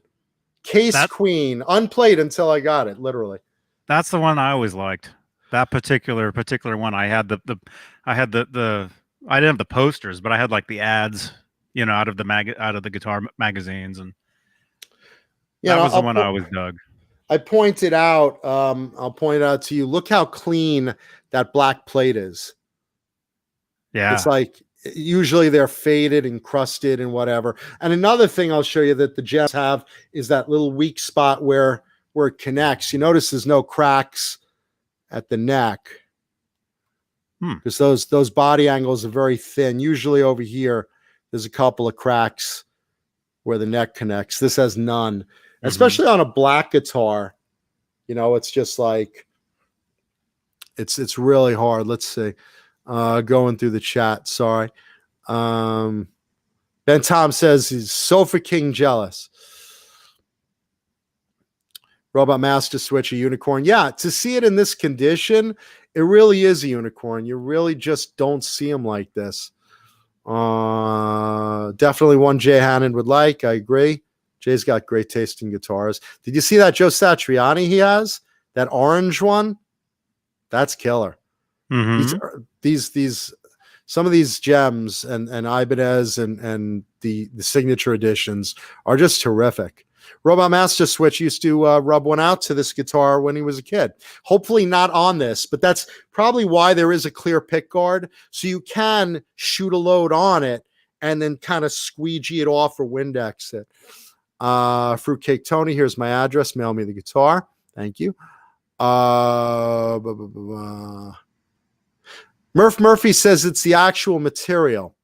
Is it the material under it, or is it painted? I'm not sure. I think it's painted, right, Johnny? I think it's painted. Unless I'm wrong. I mean, I'm pretty sure it's painted. I mean, maybe I'm wrong. I think it's painted. Maybe I'm wrong. I know Ibanez has done cloth patterns before, but it's usually more obvious because I have actually a gold leopard Ibanez with a piece of cloth as the graphic. So that leopard print is like a piece of cloth. But I believe these are painted. I could be wrong. Maybe I'm wrong. Someone enlighten me in the chat if you know. And they did other colors. They did a blue floral. They did a second pattern of the black. They did the floral 2, which came later. That Dave Nesdahl used to have one. It was a real nice guitar that had like a red and black flower pattern. Let's see. Thank you, Bozique. Usually doesn't like floral patterns, but this one's cool. Cobra Kai Platoon. Fruitcake is not really getting this guitar, but thank you. Let's see.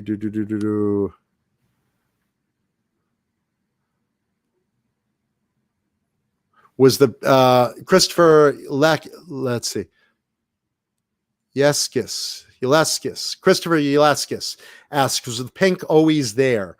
Yeah, these did have pink knobs and a pink switch over. Same with the pickups. The difference is, though, I can't show you. I'm looking at the screen. It doesn't show how dark pink these really are. The pickups always were lighter pink, but the knobs and the switch have usually fade. These are so dark, factory fresh pink. And I know because I know the collection this came from, and I know he had a few Ibanez that just were not played. So this is the one I wound up with.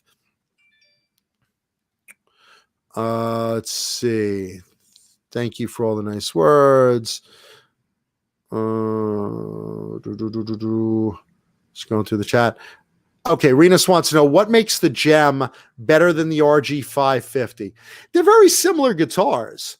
They're very, very similar guitars. You know, you could even say with some percentage of reality that a 550 is almost like a poor man's Gem, because it just doesn't have a lot of the, you know, the Vi upgrades. It doesn't have, you know, the Tiger Claw.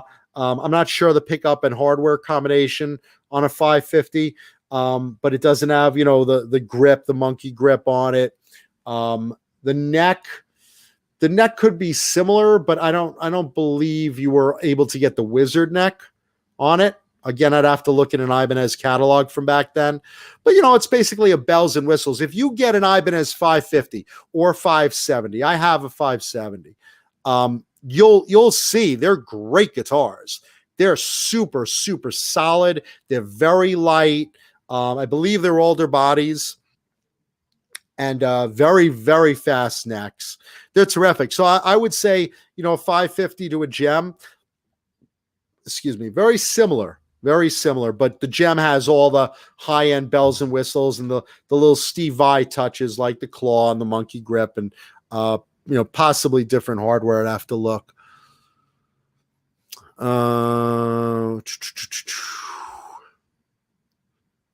Just looking through the chat. Bear with me. What do you think, Johnny? You still with us? Yeah, I'm here. I'm Okay. trying to restart my laptop. For some reason, my laptop won't connect to the internet. Deja Voodoo says the maple board needs more dirt, or I'm sorry, the maple neck needs more dirt because it is a rosewood board. Yeah, like I said, I don't give this any particular, you know, dirt love the same way I do. Like if I have a Charvel with an already dirty neck, I'm gonna play it a lot more than something I get that's like a vintage Case Queen that I'll probably play more as a treat than like something I would daily noodle around on, you know? So that's basically how I feel about that. So yeah, I'm not playing this as much. I mean, if you guys remember, I've had on, I have a Gem 777 in Loch Ness Green that I bought new, and it doesn't have a lot of the wear because I stopped playing, or I stopped learning, I should say, shortly after I got that guitar. So I didn't play it for like 20 something years. And then I pick it up again. And even then, you know, I play it here and there. And, you know, again, I'm a living room player. So I'll noodle around with it on my living room for a day. And then it goes back in its case. Maybe it'll come out a few more times that week. And then I won't play it for months again.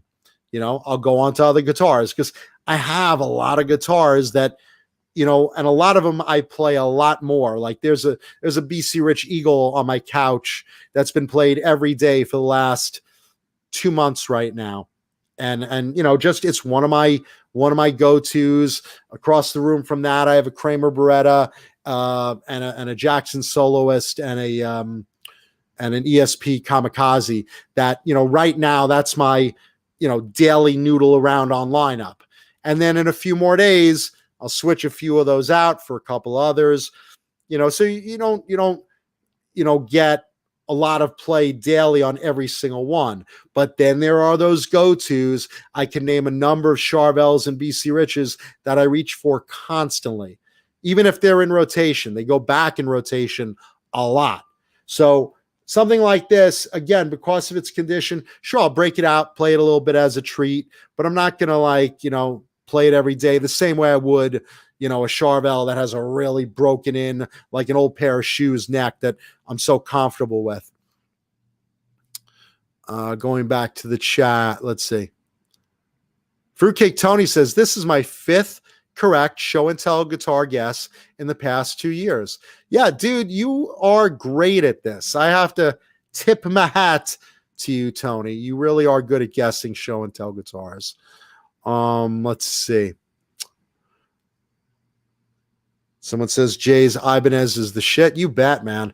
Jay Hannon, the master of this guitar is going back. When he keeps one, it's a good one. And you can see, like, he's got a couple of nice gems. He's got that yellow, that black, that orange Satriani. So he knows a good guitar, and he rides them pretty hard. Janice says she's at McDonald's. Does anyone want anything? Yeah, I want something. McDonald's, bring back the fucking high C orange drink. It's the only thing I want from you, McDonald's. Yes. There you go. Thank you, Janice, for asking. I want one of those fruit pies. Remember those? You like the hot apple pies? I like the cherry ones. The fried. She's my cherry pie. Remember the fried? Oh yeah, pies. I remember when they were hanging off of trees.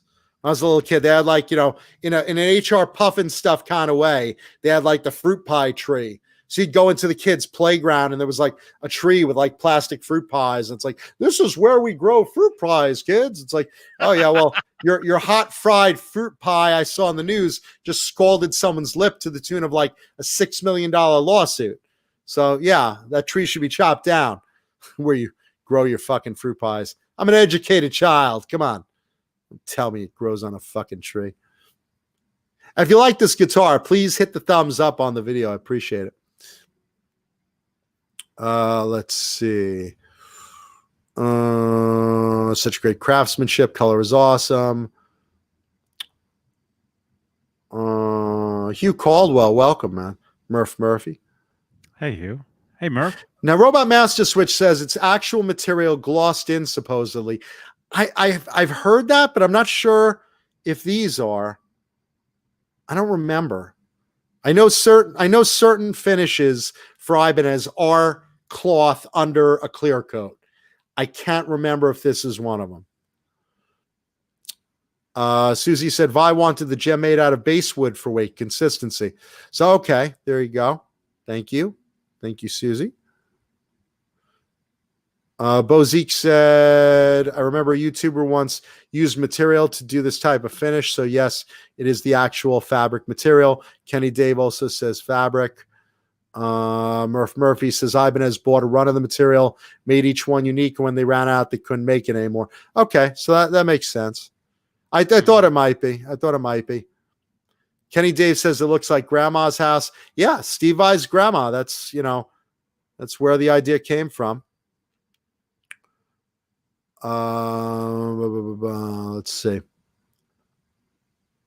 Robot Master Switch says, when I was a kid, that guitar looks like what you thought sex would be before you actually had sex. I'm still waiting to have sex. I think my hymen grew back. It's been a while. It's been since March, I think. Let's see. Just looking through. Hugh Caldwell had an Ibanez 670 that he regrets selling. We've all had those guitars we regret selling, man. Trust me. Let's see. Fruitcake Tony brings up McDonald's now has seasonal pumpkin pies. It's like a blumpkin in your mouth is what I'm hearing. Robot Master Switch wants to know, do I have a bass 6 in my collection? Very funky instrument.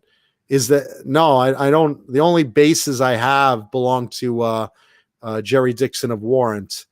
I'm not a fan of bass. I don't play bass.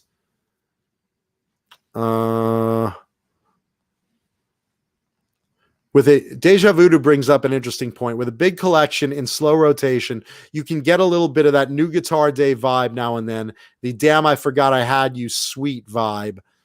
Yeah, and again, I've said this before on the show. I do rotate my guitars in and out of rotation to obviously to maintain them, to make sure they all get played.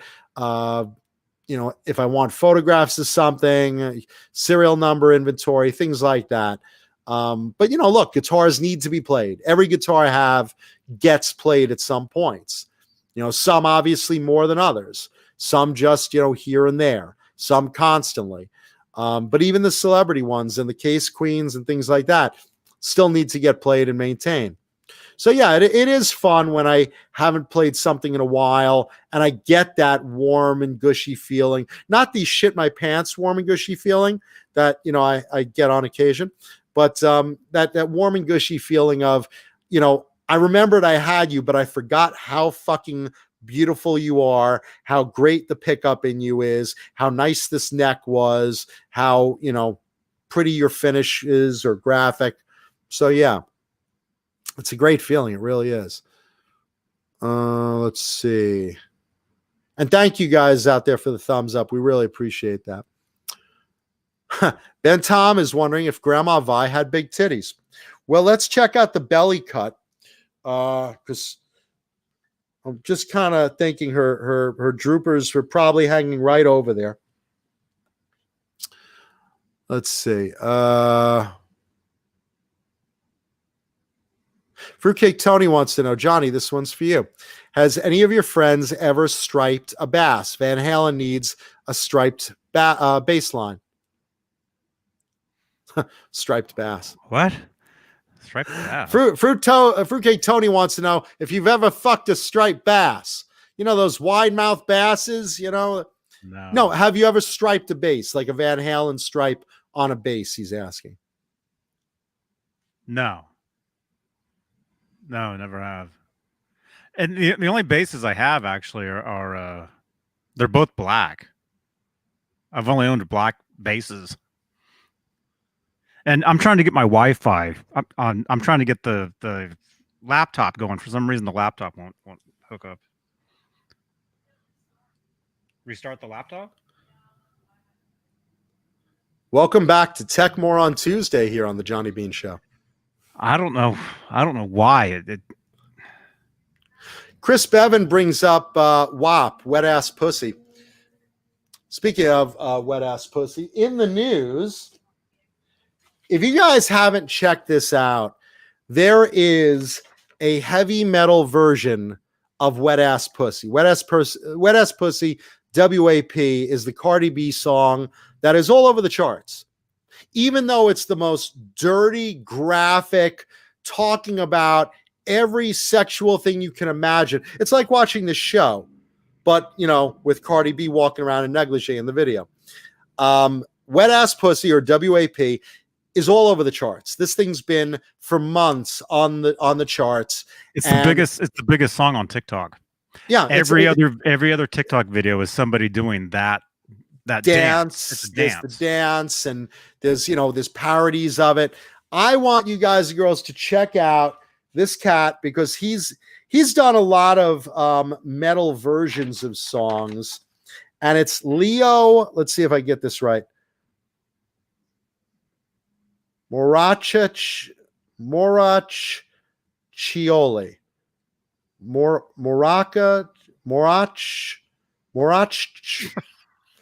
M-O-R. First name Leo. That one was easy. Last name Moracchioli. Moracchioli. Somebody type it in the chat. Yeah, type it like in simple. Yeah, English. I'm gonna type it in the chat so you guys have it. Leo, M-O. Let's see. R-A-C-C-H-I-O-L-I. There you go. Started, but... Okay.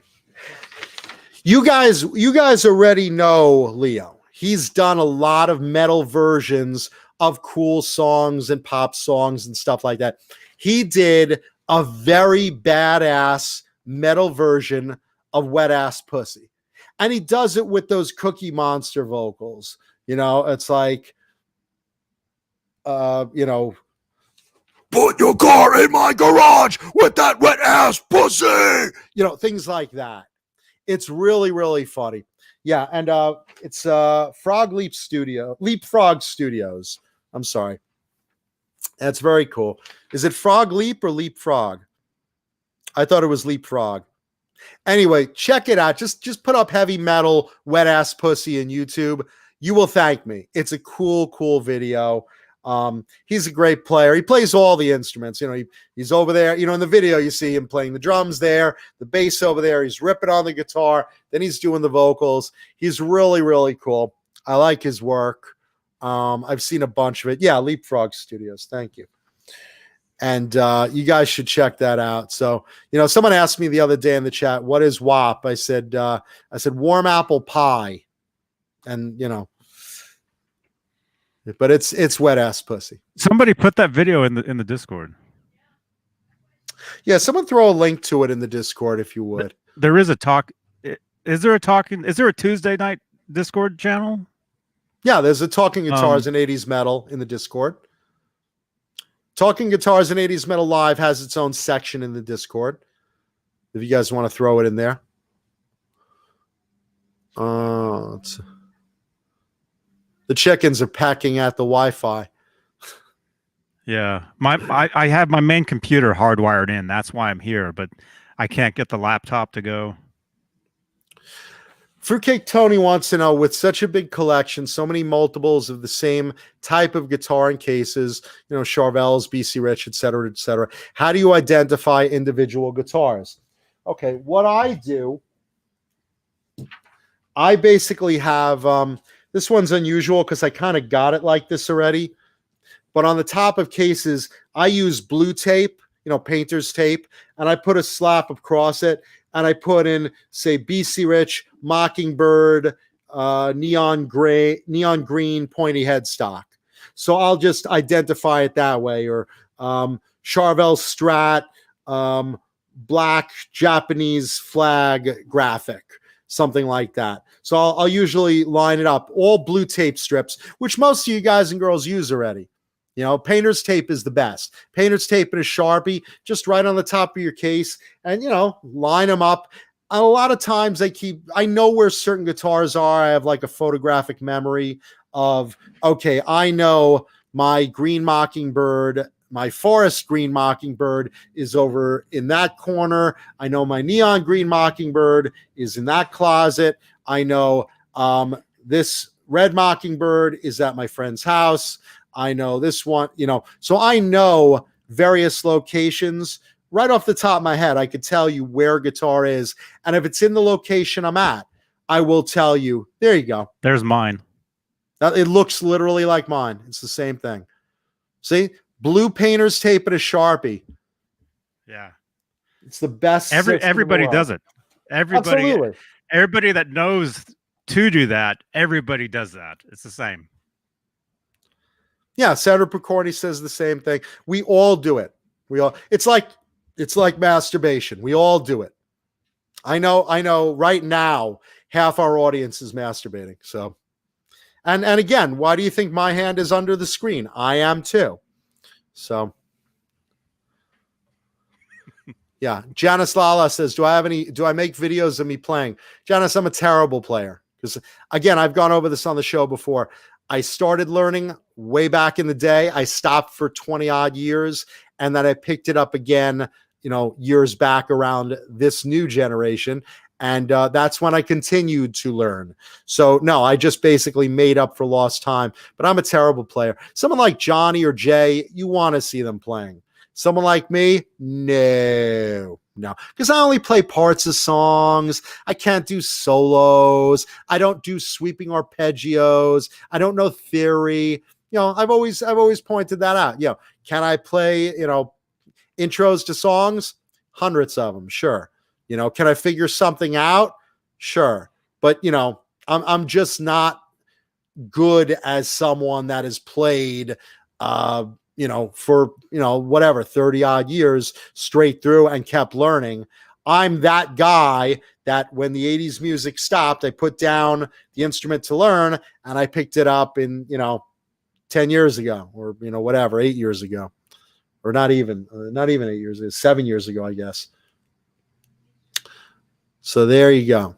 But at least I'm honest about it. And look, I enjoy the instrument. I love noodling around with it every day. I love figuring out parts of songs every day. It relaxes me. I'm not trying to be a pro player. I'm an entertainer. So I'm not in the music industry. Let's see.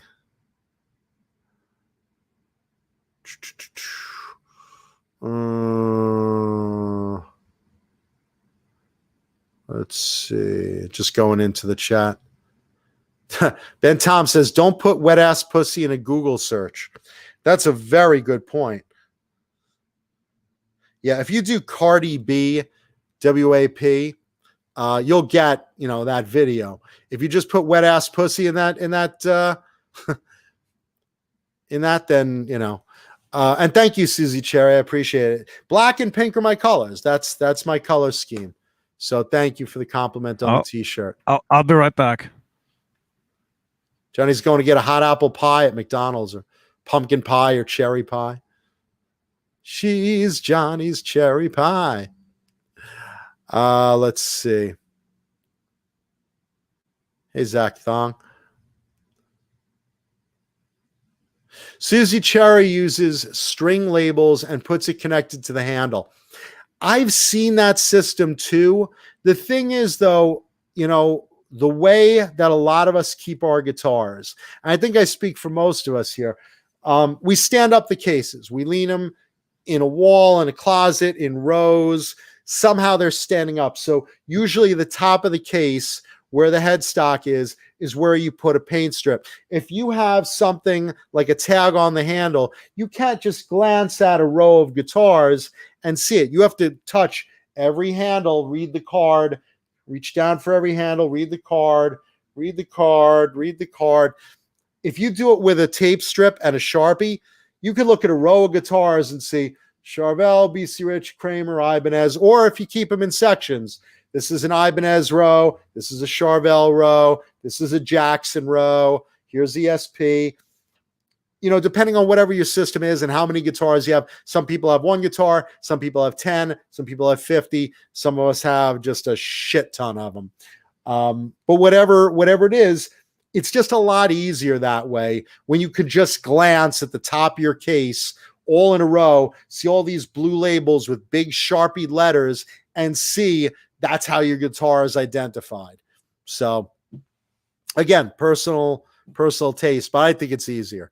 I know a lot of people do it. Johnny does it too that way.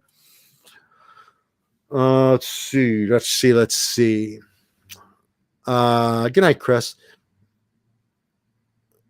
Let's see. And a lot of people just have them hanging around their house. I only keep a couple of guitars at a time out. Again, I'm in an earthquake zone, and I also don't like, the humidity and the dust and the way it deadens strings and gets in pickups. I like them safe in their cases where they're clean and the strings don't deaden and the boards don't dry as much. Because again, if you have ebony or rosewood, you have to oil those boards. Maple is very easy to maintain. Gets dirty, great. Rosewood, ebony, if you're in humidity, you got to keep that board oiled. So keeping it in the case versus hanging it on the wall, is going to keep your guitar in better shape, and you'll have to do less maintenance to it. You'll have to change strings a whole lot less. And you don't think, well, strings is a big expense. It's a very big expense when you have hundreds of guitars. Even if you have, 10 guitars, you don't want to keep, having dead strings just because you keep them out constantly. Sure, keep a couple in some stands, on your couch where you could access it. You want to hang a couple in the house, that's a personal decision. In an earthquake zone, I'm not hanging any. Even this one on the elevated stand, I put up for the show, but when the cameras stop rolling, I take that guitar stand and put it down on the ground. And then I have a guitar next to my bed to noodle around with. But safer in the cases other than what you're playing that day or that week. Let's see. Just going through the chat.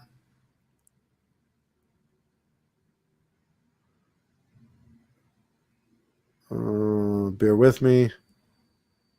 Cobra Kai Platoon just Googled it, and only the Cardi B video shows up.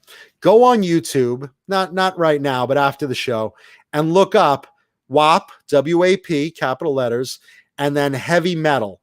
You'll find it. Trust me. It's very good. You'll dig it. Let's see.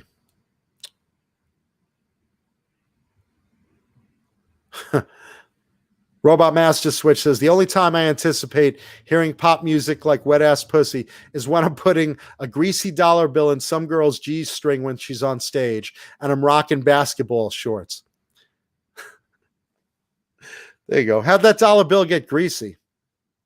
I think it's greasy after they give it to you. Sandra says, I have 5 guitars. Ricky has 20 plus. Yeah, and Sandra, you do the same thing, right? With the blue tape and the Sharpie. It's the easiest way. It really is. And thank you, Susie. Yeah, I keep this one. Let's see. I keep this one here. I always keep a guitar on just for visual of the show. That's one I use a lot. It's a BC Rich Gunslinger with a pink checkerboard finish. So that one stays up a lot. And yeah, pink is the most positive color. A lot of people ask why pink and black is my color. I mean, black is, just kind of common. Because, when I feel like a fat fuck, I wear black and I look like a little bit less of a fat fuck. But pink, neon pink since the 80s has always just been my favorite color. It makes me happy. It's bright. It's attention getting. I like attention. Some of you guys might have noticed. It's also an early gay rights color, which while I'm not gay, I am a gay ally. So I'm very for gay rights. You guys know that. It's also the color of breast cancer awareness. As you guys also know, I work with a lot of breast cancer charities. So coming up in October, where I will be doing breast cancer awareness announcements in the middle of every show for show and tell, because it is important to know your girls. It's important to check for breast cancer. So, but that is in October. There's no wrong time though. Let's see. Whoops. Hold on. Damn, I just deleted a message. Sorry, Deja Voodoo. I just deleted a message. Robot Master Switch. I have about 30 instruments. Most are in stands, racks, or hung. Hey, listen, I feel like I'm hung when I see a good rack as well. It makes mine stand to attention. So, oh wait, what are we talking about again? I got to read your. Oh, different. Sorry. I have huge hard. You're making this too easy, man. I have a huge hard case for when I play out. The rest are in soft gig bags. And Deja Voodoo, I'm so sorry to accidentally delete your message. That was just I hit the wrong button. So yeah, Susie Cherry, pink has a lot of meaning to me for a lot of reasons.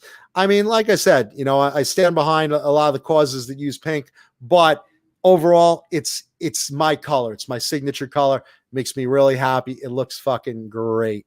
So that's me. There you go. Okay, let's touch on a few pieces of music news while Johnny's choking the chickens. Ace Frehley Origins, Volume 2. I talked about this last week, and apparently Paul got a copy and said it was really good, that it sounded like Ace was having a lot of fun doing it, and it sounded like he was just enjoying himself. The reviews on it have been great. And the reason Ace does these origin albums is these are the songs that he always liked that are, just very, very, very, very true to who he is. Just ones he liked growing up, like Jumpin' Jack Flash from the Rolling Stones. It's not something you'd normally have Ace play, but he's doing a duet with Lita Ford, and it sounds really good. I mean, I heard it on YouTube the other day, and I'm going to get the album because I just buy anything that Ace Frehley or any member of KISS puts out. Speaking of put out, Vinnie Vincent, I hope you show up. Yeah, his Halloween disaster. That should be fun. We'll keep you posted. But anyway, no, Ace is doing these obscure songs because they're ones out of his wheelhouse that he always wanted to do. He just always liked them growing up. And, it's clear listening to these songs that he's having a really good time, which means that I'm going to have a good time listening to it. So check out Ace Frehley Origins Volume 2. If you don't already have Volume 1, that's also very cool. And I just wanted to give a show for that. Let's see. Lars Ulrich in the news. Actually, all of Metallica's in the news, but let's start with Lars. Lars pointed out recently that he hates a song that Metallica did back in the old days. And if you're curious which one, you want to take a stab at it, this is pre the Black Album.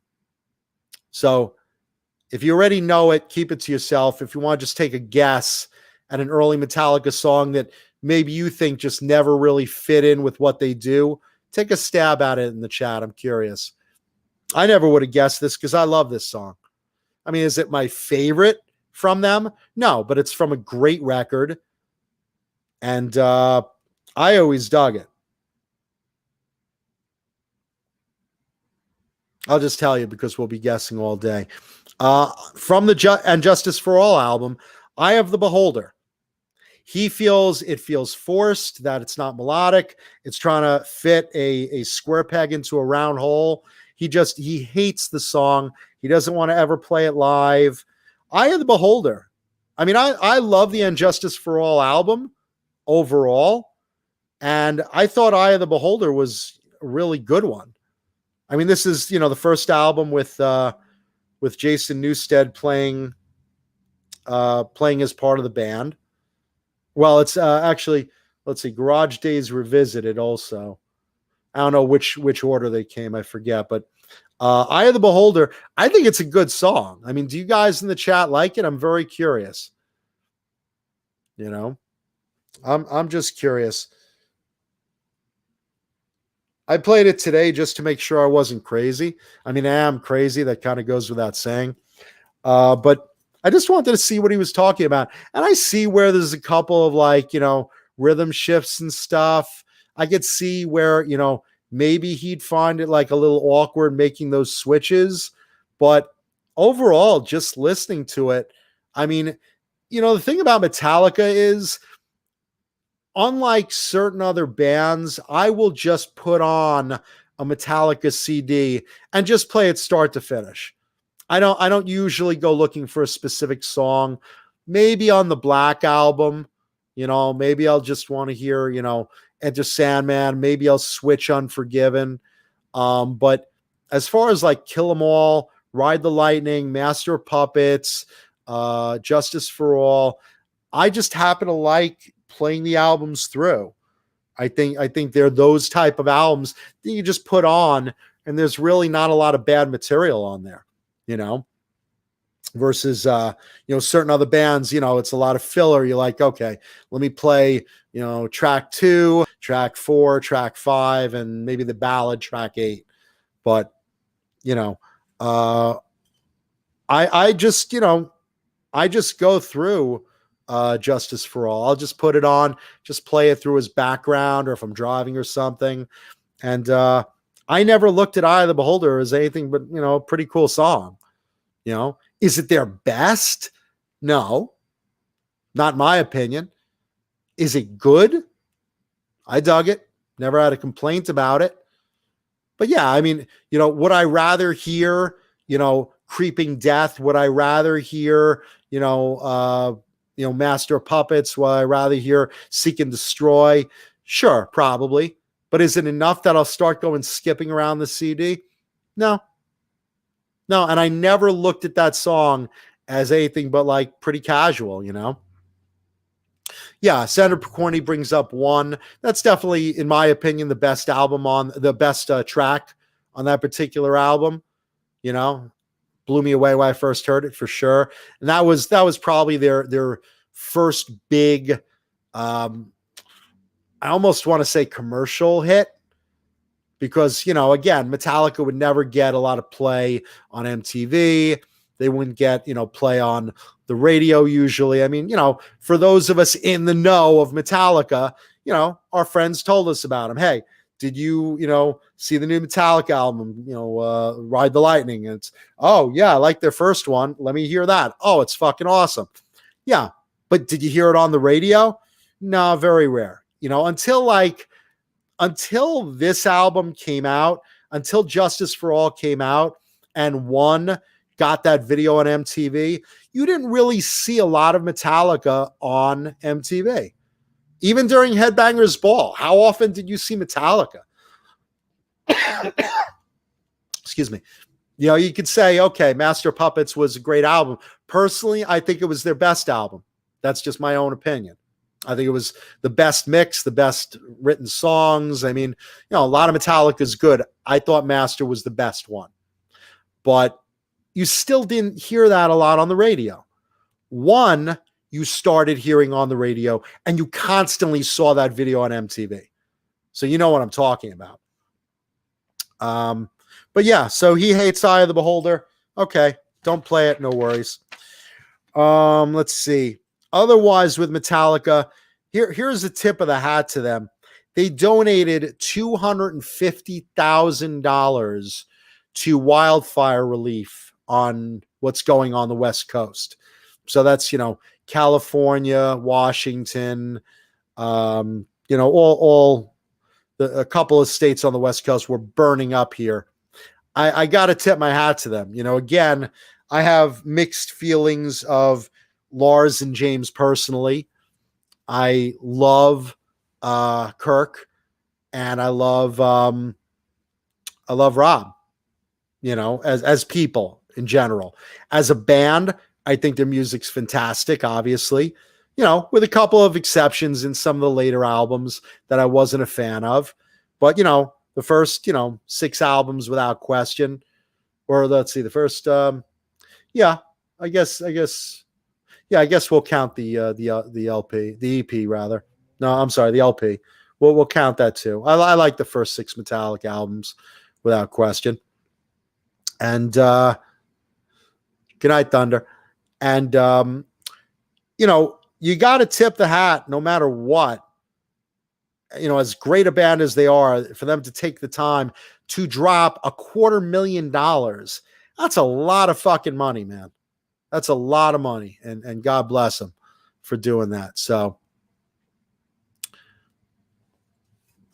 little tip of the hat there. Let's see. Johnny, are you there? All right, Johnny's still working on his internet thing. I'm trying to share certain stories with Johnny and certain ones without. Let's talk about Rob Halford of Judas Priest. We talked about him last week, coming out with a new book. Good night, Susie. Good night, Sandra. Oh, wait, you guys aren't going. Okay, you're saying goodbye to Thunder Falcon. Everyone, goodbye, Thunder Falcon. Okay, love you, man. So Rob Halford is coming out with a new book. It's called Confess. It's a tell-all book. We talked about last week the funny story he told about how he got caught cruising for men in the bathrooms in California and Venice Beach, looking for guys. The cops arrested him undercover, and as Judas Priest fans, they didn't report. They didn't publicly out him, which was great. And, tip of the hat to those officers again. So that's great. But he revealed this week the new book's title is called Confess. And he got that from a scene. He's a big Game of Thrones fan, apparently. And he got that from a scene where Cersei Lannister, if you watch Game of Thrones, who doesn't?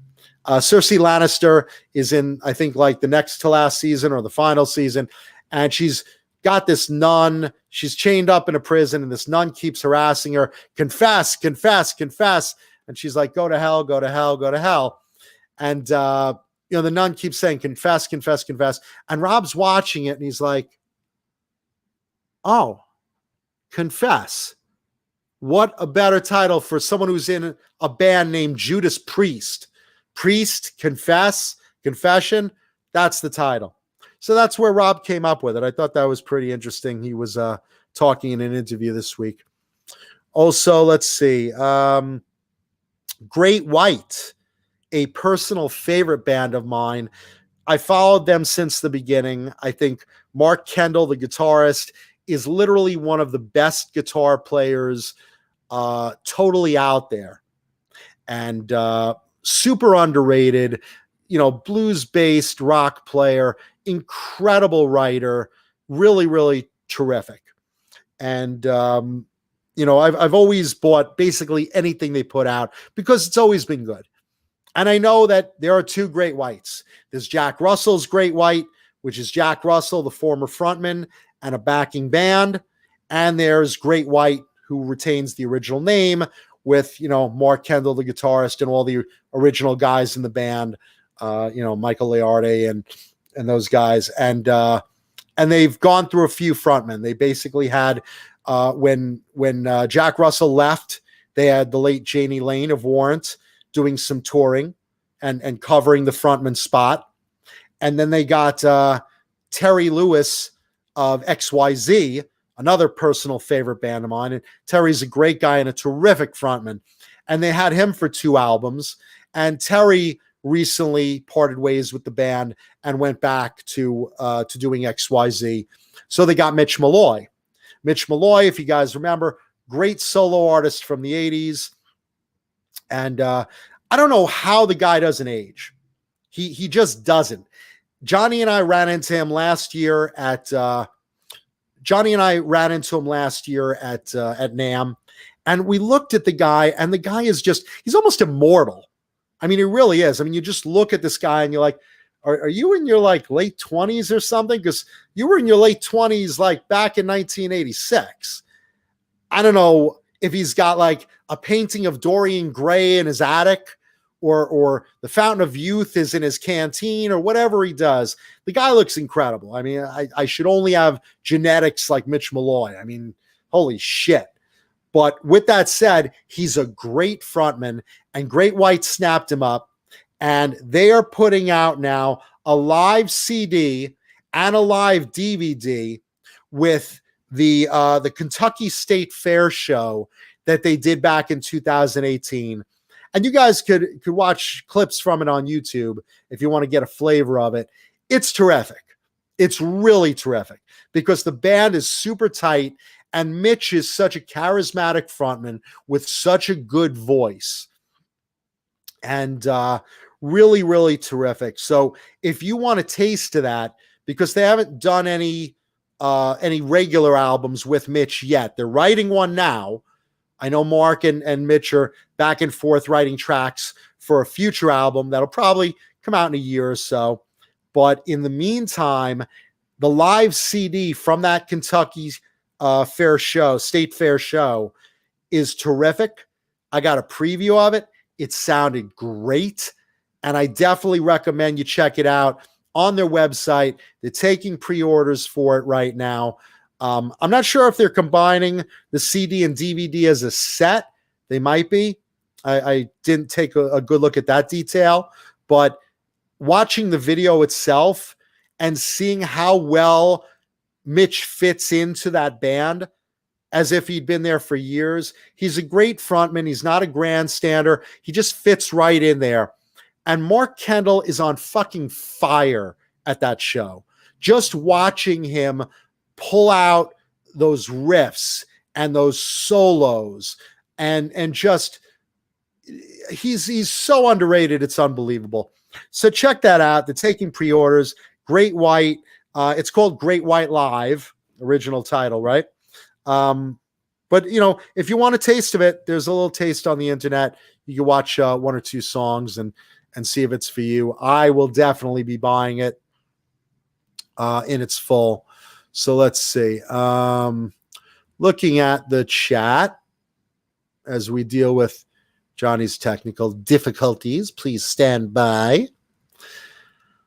Metallica and Bob Rock knew how. I'm scrolling back. So yeah, I'm a couple minutes behind here for you guys. I'm just catching up. Metallica and Bob Rock knew how to organize a track list. That's for sure. Yeah, man. Really did. Obviously, the proof is in the product. Let's see.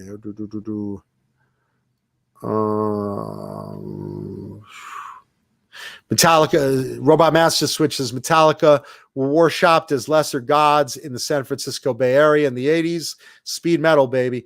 Yeah, man. Hey, listen, if you were lucky enough to see Metallica early on, and when I say early on, I'm talking, when Dave Mustaine was first there as the original guy, and then they just got Kirk Hammett, those years, and I mean, I saw them the first time live on the Master of Puppets tour with Cliff, when the late great Cliff Burton was on bass, and he was a force to be reckoned with.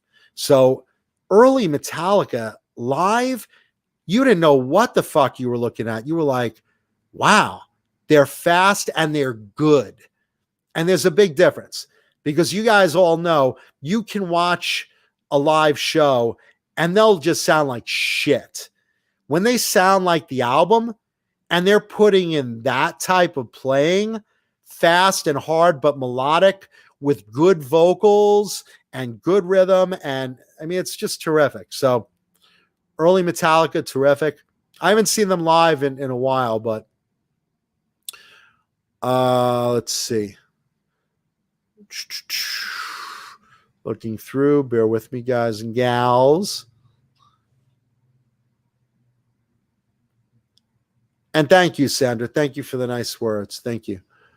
And thank you, Susie, for the nice words. Susie says, we have to stay, John. You must be supervised. If Johnny's not here, you must be supervised. Thank you. Robot Master Switch likes my Captain America shield. That was used in I think I talked about this before. That was used in a Marvel commercial for, I think it was like Disney Japan, with the Avengers in it. So like the guy who played Captain America was using that shield for that commercial, and it went to a famous director who it came down to me. So that's a factory made shield from the Marvel movie corp. Let's see. Yeah, and for those of you guys, I'll give a little plug. Speaking of plugs, Bang energy drink. You know what would go nice with my Bang energy drink? Popcorn from Colonel's. Colonel's delicious popcorn. You can mention Johnny Beane or Jay Hannon when ordering and get a discount on colonelsgourmet.com. I cannot wait to get some Colonel's popcorn, because I've seen Johnny and Jay eat it. It's fucking delicious looking. And they have all sorts of candy. I went to their website. Chocolate cashews, malt balls. My balls were like so happy seeing those malted balls. Believe me, this stuff looks great. So it goes nice with a Bang energy drink. Let's see. And thank you for the nice words, everybody. There's a lot of them. Jeff T says Mitch Malloy is the Highlander. Hey, man, if you've seen the guy up close, I mean, he's got a great head of hair and great skin. He's got the whitest teeth on the planet. I thought I was looking at my shower, because it was just white tiles. I mean, just, he's God's gift to women, or men, if that's what you're into. Let's see. Have you and Johnny talked further about Sandra Picorni being a moderator? I haven't, but again, it's my night, but it's Johnny's show and Johnny's channel, so it's Johnny's hiring decision. So I'm just a talent, a cast member of the channel. So this is that's a Johnny question. But listen, I was on Sandra's show. If you guys haven't checked it out, the communication breakdown, I think it was number 18. You could look on YouTube for that. And I love working with Sandra. So I would love to do more work with Sandra and Gary. Always happy. Sandra's Picorni.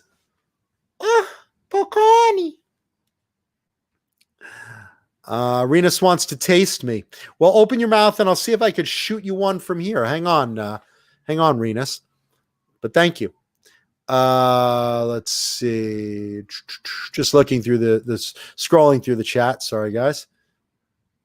Susie says Blue Rhino looks tired. Blue Rhino wasn't fasting yesterday, but I did sleep a lot during my fast, so he was sleeping with me. He's probably just overtired. Best rhino on the planet. And thank you for the nice words about Blue Rhino. Let's see. Robot Master Switch brings up the speed metal scene, the punk scene, the hardcore scene, the hardcore rap scene, and now the trap metal thing. I love the Bay Area scene. A lot of stuff came out of the Bay Area. A lot of people look at, a lot of metal genres and they're immediately, thinking Sunset Strip. And in a lot of cases for 80s metal, of course, that was true.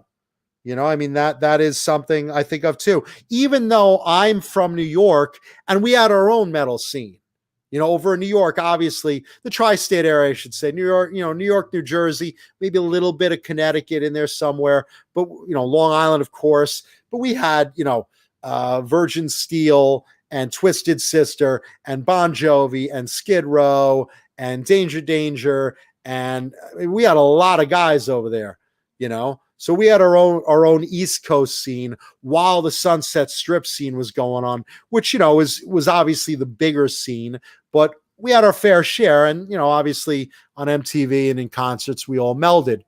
But the scene over in the Bay Area doesn't get a lot of looks, even though, that is where really the speed metal stuff was more showing up back in the day, and of course, once you got into knowing who the players were, then you recognized it, but you never really think of the Bay Area, it's kind of interesting. And thank you, Robot Master Switch. I do have a lot of cool toys, man. Let's see. Senator Picorni pointing out my balls are happy. Thank you.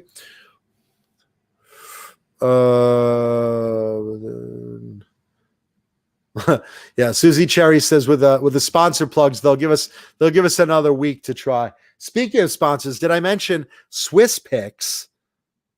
These things are fantastic. If you guys want to get a good grip, these we all swear by them. And once finally Paulie got some, thank you. Now Paulie swears by him too. A lot of love for Communication Breakdown episode 18. Thank you guys and girls in the chat. That was a lot of fun. Yeah, check it out. It's a lot of dirty fun, and it was a fun show. Check it out on YouTube if you haven't. Let's see. Hellstorm74 asks, how did you guys like watching Sammy Hagar jam over the Joe Satriani track? What did you guys think? I'm curious. I love both of them. I love Sammy Hagar in general, and Joe Satriani, obviously tremendous player. The thing I have to say though is, and I've said this before on the show, as much as I love listening to Joe Satriani, I'll put in, Surfing with the Alien or the Blue Album. His stuff is great, but when you want me to really get attached to songs, I need lyrics. I mean, again, I can listen to Steve Vai instrumental and a couple of other guys, but I will definitely prefer a song with lyrics, because that's what when I'm foolishly singing in the shower or in the car, basically when, no one but my neighbors and other drivers who are paying attention hear me. I want a song. I want something that I'm singing the lyrics, that I'm going on and remembering something a song is about or whatever. And it's really cool, when it's catchy in your head like that. As good as some instrumentals are, again, Eric Johnson's another great one. Any instrumental album you could put this to.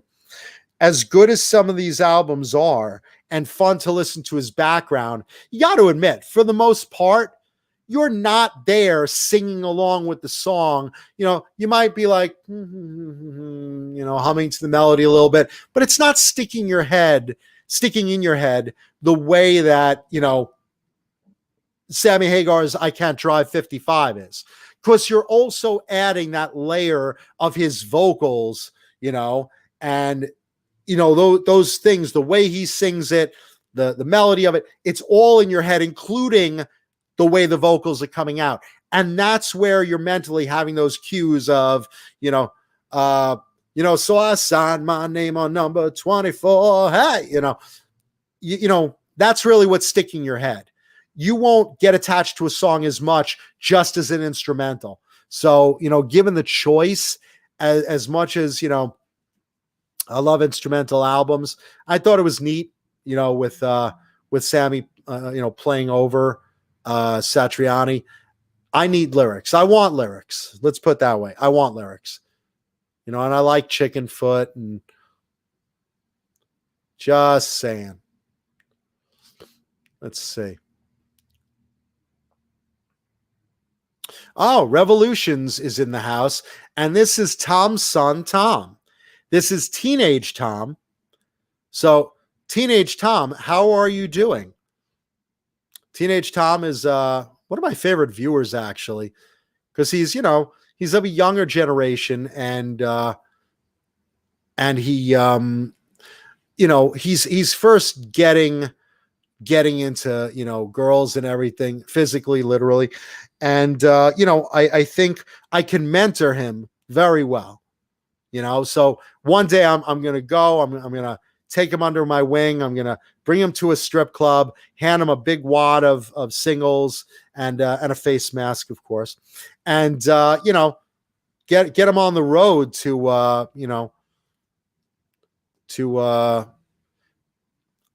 being physically comfortable in the vicinity of women. So there you go. Of course, he'll probably disappoint me and grow up to be a gentleman or something. But, in the meantime, we can make all the masturbation jokes into a sock that we want. Robot Master Switch says, Teenage Tom, sneak your dad's blue stack into your room when he's out. Awesome, man. And welcome to the show. Let's see. Going back into the chat. Sorry.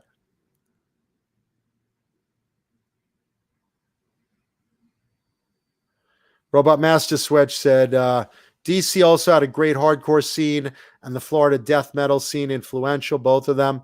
I'm not familiar with those. I'm really not, so I can't really comment on them.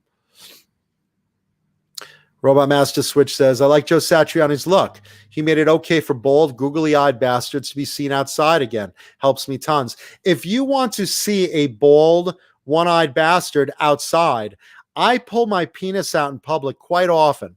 So Robot Master Switch, hang out after the show, and I'll go remote and show you what it's like as I expose myself to unexpected citizens in Hollywood Boulevard. We'll have some fun with that tonight.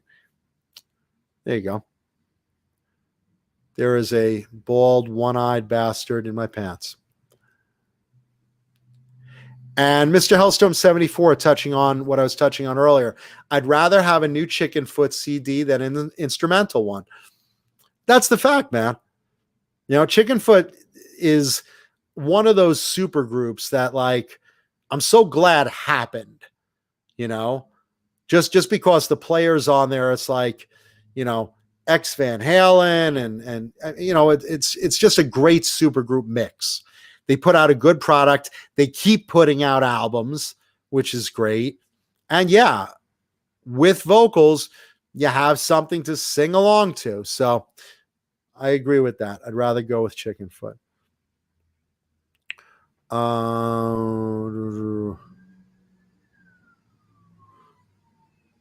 Let's see. Just going through.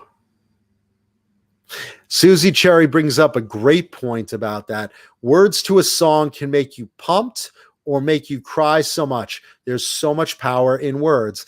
It's true. listen, you could listen to Dawkins Alone Again. There's a ballad. There's like, you want a breakup song to cry to? There's a breakup song to cry to. Trust me on that. And if you just heard the instrumental, you'd say, oh, it's a pretty song. It's a pretty song. But when Don is belting it out, and this was when he could really, really have that vocal range, you could feel the emotion in his voice. You could really, really feel the frustration in his voice, and the desperation, and the sadness. He's really pouring emotions into those vocals, and again, he's feeding off of personal experience when he's thinking of doing these vocals in the recording booth, but you feel it, you can hear it, you can tell. But when you're talking like a song like Still the Night by Whitesnake, there's one of those songs where David Coverdale is just belting it out and powerful, and the guitars are just ripping across, and you can just feel the emotion in those words, but they're powerful, and that makes a big difference. Imagine Still the Night without vocals, still good, still maybe the music will get you going to a point, but when you're hearing him hit that final note, oh babe, oh babe, woo! And he powers through that note, and then the guitar, starts ripping across. Wow, wow, wow, wow, wow, wow, the music has power behind it, but his vocals add to it. So you know what I'm talking about. So that's a really great point, Susie. Let's see. Going back to the chat. And again, yeah, I'm scrolling back from, comments a couple of minutes ago because I'm talking about, what we're doing. Let's see.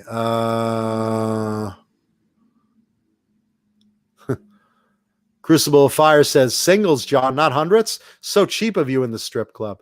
I know. Hey, listen, you're lucky. I'm Jewish. You're lucky I don't have one of those little ice cream man change belts, pulling out nickels and, slipping it to him, and pennies. And here you go. And roll a quarter around just to see him bend over. You never know. We're on a tight budget here during COVID, guys. So gotta conserve those shekels. Let's see. Thank you, Robot Masters. Thank you, everyone who's saying nice things in the chat. Appreciate it. We did not expect to have tech issues, but hey, it's Tech More on Tuesday, so we're here for you guys as best we can. Let's see. Thank you. Let's see. Looking through. Robot Master Switch says, I like Michael Anthony. He makes me laugh for some reason. Always has. He's a funny cat. I mean, I think, in Van Halen, he's always been a jokester. He's always been kind of an upbeat personality, and, you got to realize he's almost like I don't want to use the term outsider, but I mean, nowadays, of course he is, because he's not in the band, dissed and dismissed many times. But, David Lee Roth always had the eye of everyone. And Eddie had the eye of everyone. And then you had, Alex. And, Alex is Eddie's brother. So he's not going anywhere. So you have two brothers, and you have Dave, who's just like, a world unto himself. But between them, he's kind of like the outlier. Michael's the outlier. He's not connected as a Van Halen brother. And he's certainly not as flashy as Dave. He's about yay big. He's about Blue Rhino's height. And he's got a bass, this big. But there's something fun about him. He's got a good personality. He's a heck of a nice guy. Tremendous bass player. But there's just something about him that, now, comfortable in a band like Chickenfoot, or, back in the Van Halen days, he was a hard drinker and just a funny cat. So yeah, and he's got his own hot sauce. I mean, come on. when you're going to Roscoe's Fried Chicken, you know, you're thinking of Van Halen in your head. Oh my God, I got his hot sauce in my purse, right? Yeah. Hello, Bang energy drink everywhere. My pink sheets sponsored by Bang energy drink, destroyer of John's white linens. There you go. See what happens when I don't pay attention? Let's see. Can't believe how good Bumblefoot sounds singing for Asia. Thank you, Sandra.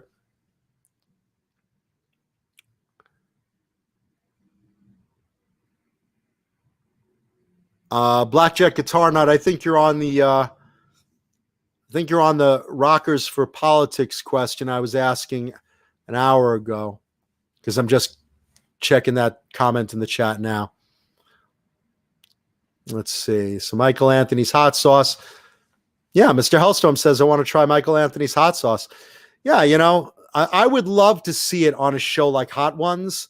You know, if you guys watch Hot Ones, that show where, you know, they line up a row of chicken wings in varying degrees of heat, escalating to, you know, one that basically, you know, boils your sperm.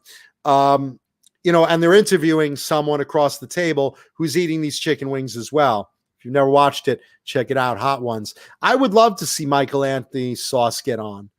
You know, a lot of celebrities do a hot sauce or a liquor. You know, Metallica has their whiskey. You know, someone else has the vodka. You know, but hot sauce is kind of a fun one. You know. Let's see. Going through the chat here. Johnny Beane in the chat, everybody. Johnny's trying to restart his router. Johnny's really getting laid. I know what's happening. Johnny's wife was amorous tonight, and she said, you know, Johnny, I need it right now. I need some cock. No, seriously, Johnny. But I'm on the air. I'm on the air. No, Johnny. This is like really like a vaginal emergency. I need some cock. Like right the fuck now. Give it to me, Johnny. But I'm on the no. So Johnny has router problems as he's routing her. So don't let him fool you. I know what you're doing, Johnny. And every once in a while, oh, I'm still having problems. Yeah, I know. Anyway, let's see. Robot Master Switch says, Michael Anthony always looked like he knew he was having the time of his life. He brought joy. He was very appealing, very positive energy. And you know what? He's like that in person too. He's kind of an upbeat kind of guy, at least when I met him, kind of an upbeat guy. And he does always look like he's having fun.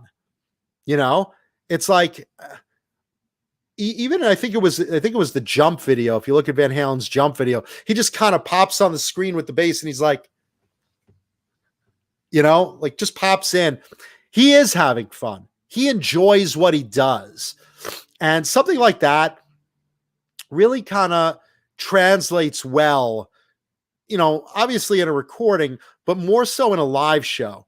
When you're in a live show, and you've all seen this, there are people that you could just tell are kind of phoning it in. They're going through the motions. They're, you know, if it's a bass player, he's sitting there like, do do do do do do do do do do do do do do, yeah, do do do do, you know. But when you see Michael Anthony running around the stage and going, yeah, he's having a good time, because who doesn't want to be a rock star? Everyone likes to be a rock star. I wish I had the ability to be a rock star.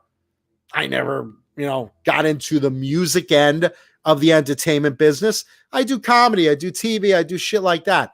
But there's something about being a rock star that Michael Anthony realizes he's living the dream and he's having a fucking fun time doing it. And he's coming off of great band onto another great band.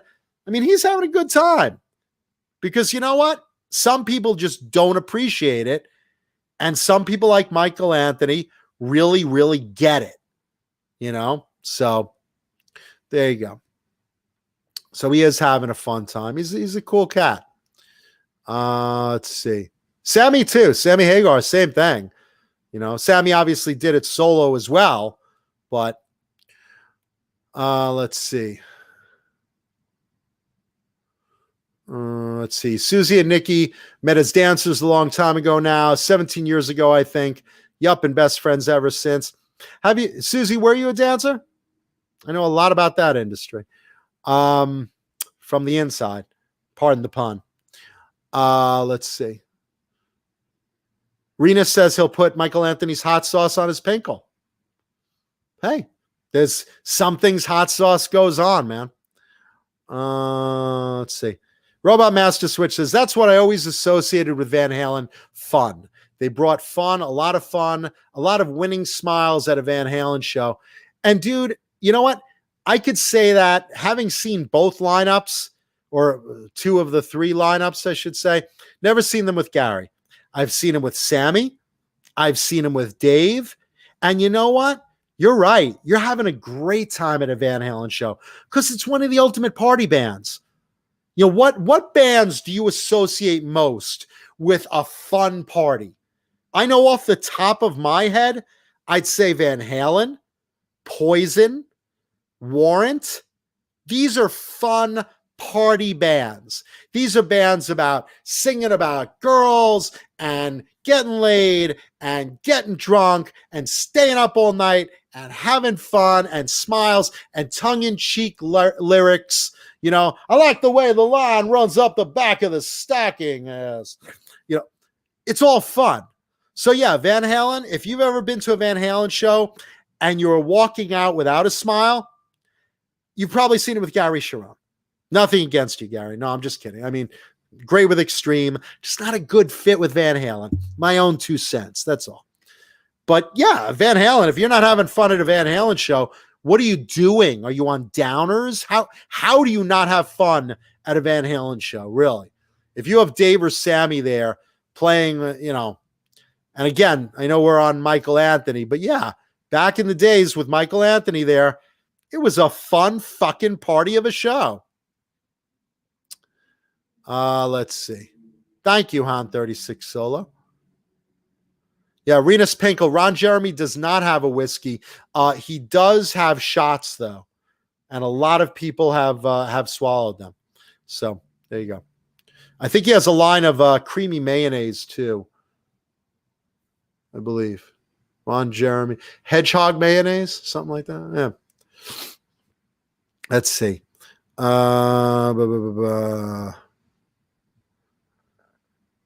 Okay. Johnny will stop. Let's see. Okay. Johnny Beane is stranded. He can't get back on.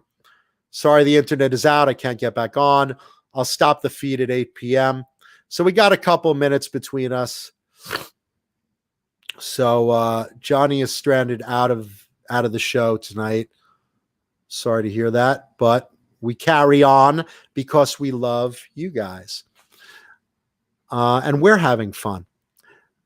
Let's see. And of course, next week, Johnny will be back. Paulie will be back.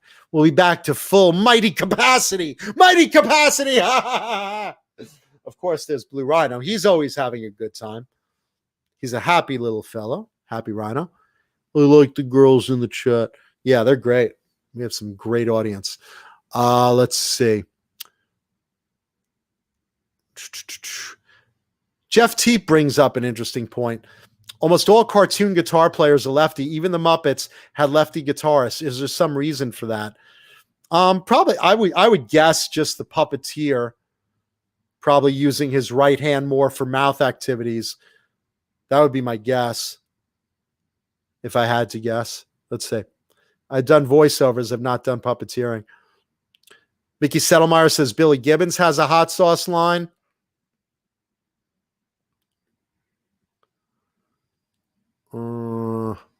Router, I hardly know her.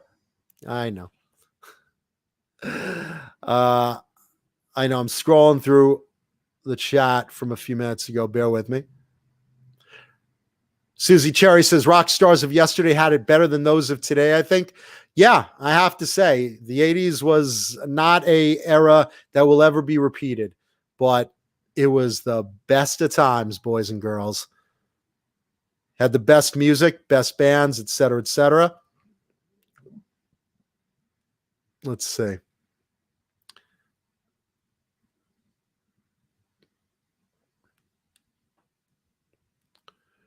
Let's see. Going through the chat. Cobra Kai Platoon. Can I do one episode devoted to comic books? Thank you. Mormon Kuda. Thank you. Maybe like a different show or something. Ben Tom says, although you joke about your mom a lot, what is your favorite thing about your mother? I am super close with my mother. My mother's a cancer survivor, and I treasure every minute I have with her. So I know she's watching the show. Mom, I love you. You are my heart. So there you go. I love everything about my mother. I treasure her. Let's see. Okay, so we're running out of time. Let's see. Cobra Kai Platoon. We have a show. Let's see. Okay, so the feed's gonna stop at 8:00. Look, I just wanna say good night to everyone. Thank you to our audience. We love you so much. We appreciate you. Leave a thumbs up. Leave comments in the chat because we read them. And we will see you next week on Talking Guitars and 80s Metal Live. Thanks for putting up with our tech issues tonight. We love all you guys. And thank you all so much. Be safe. Wear a mask. Wash your hands. Be kind to each other. Love you. Rock on.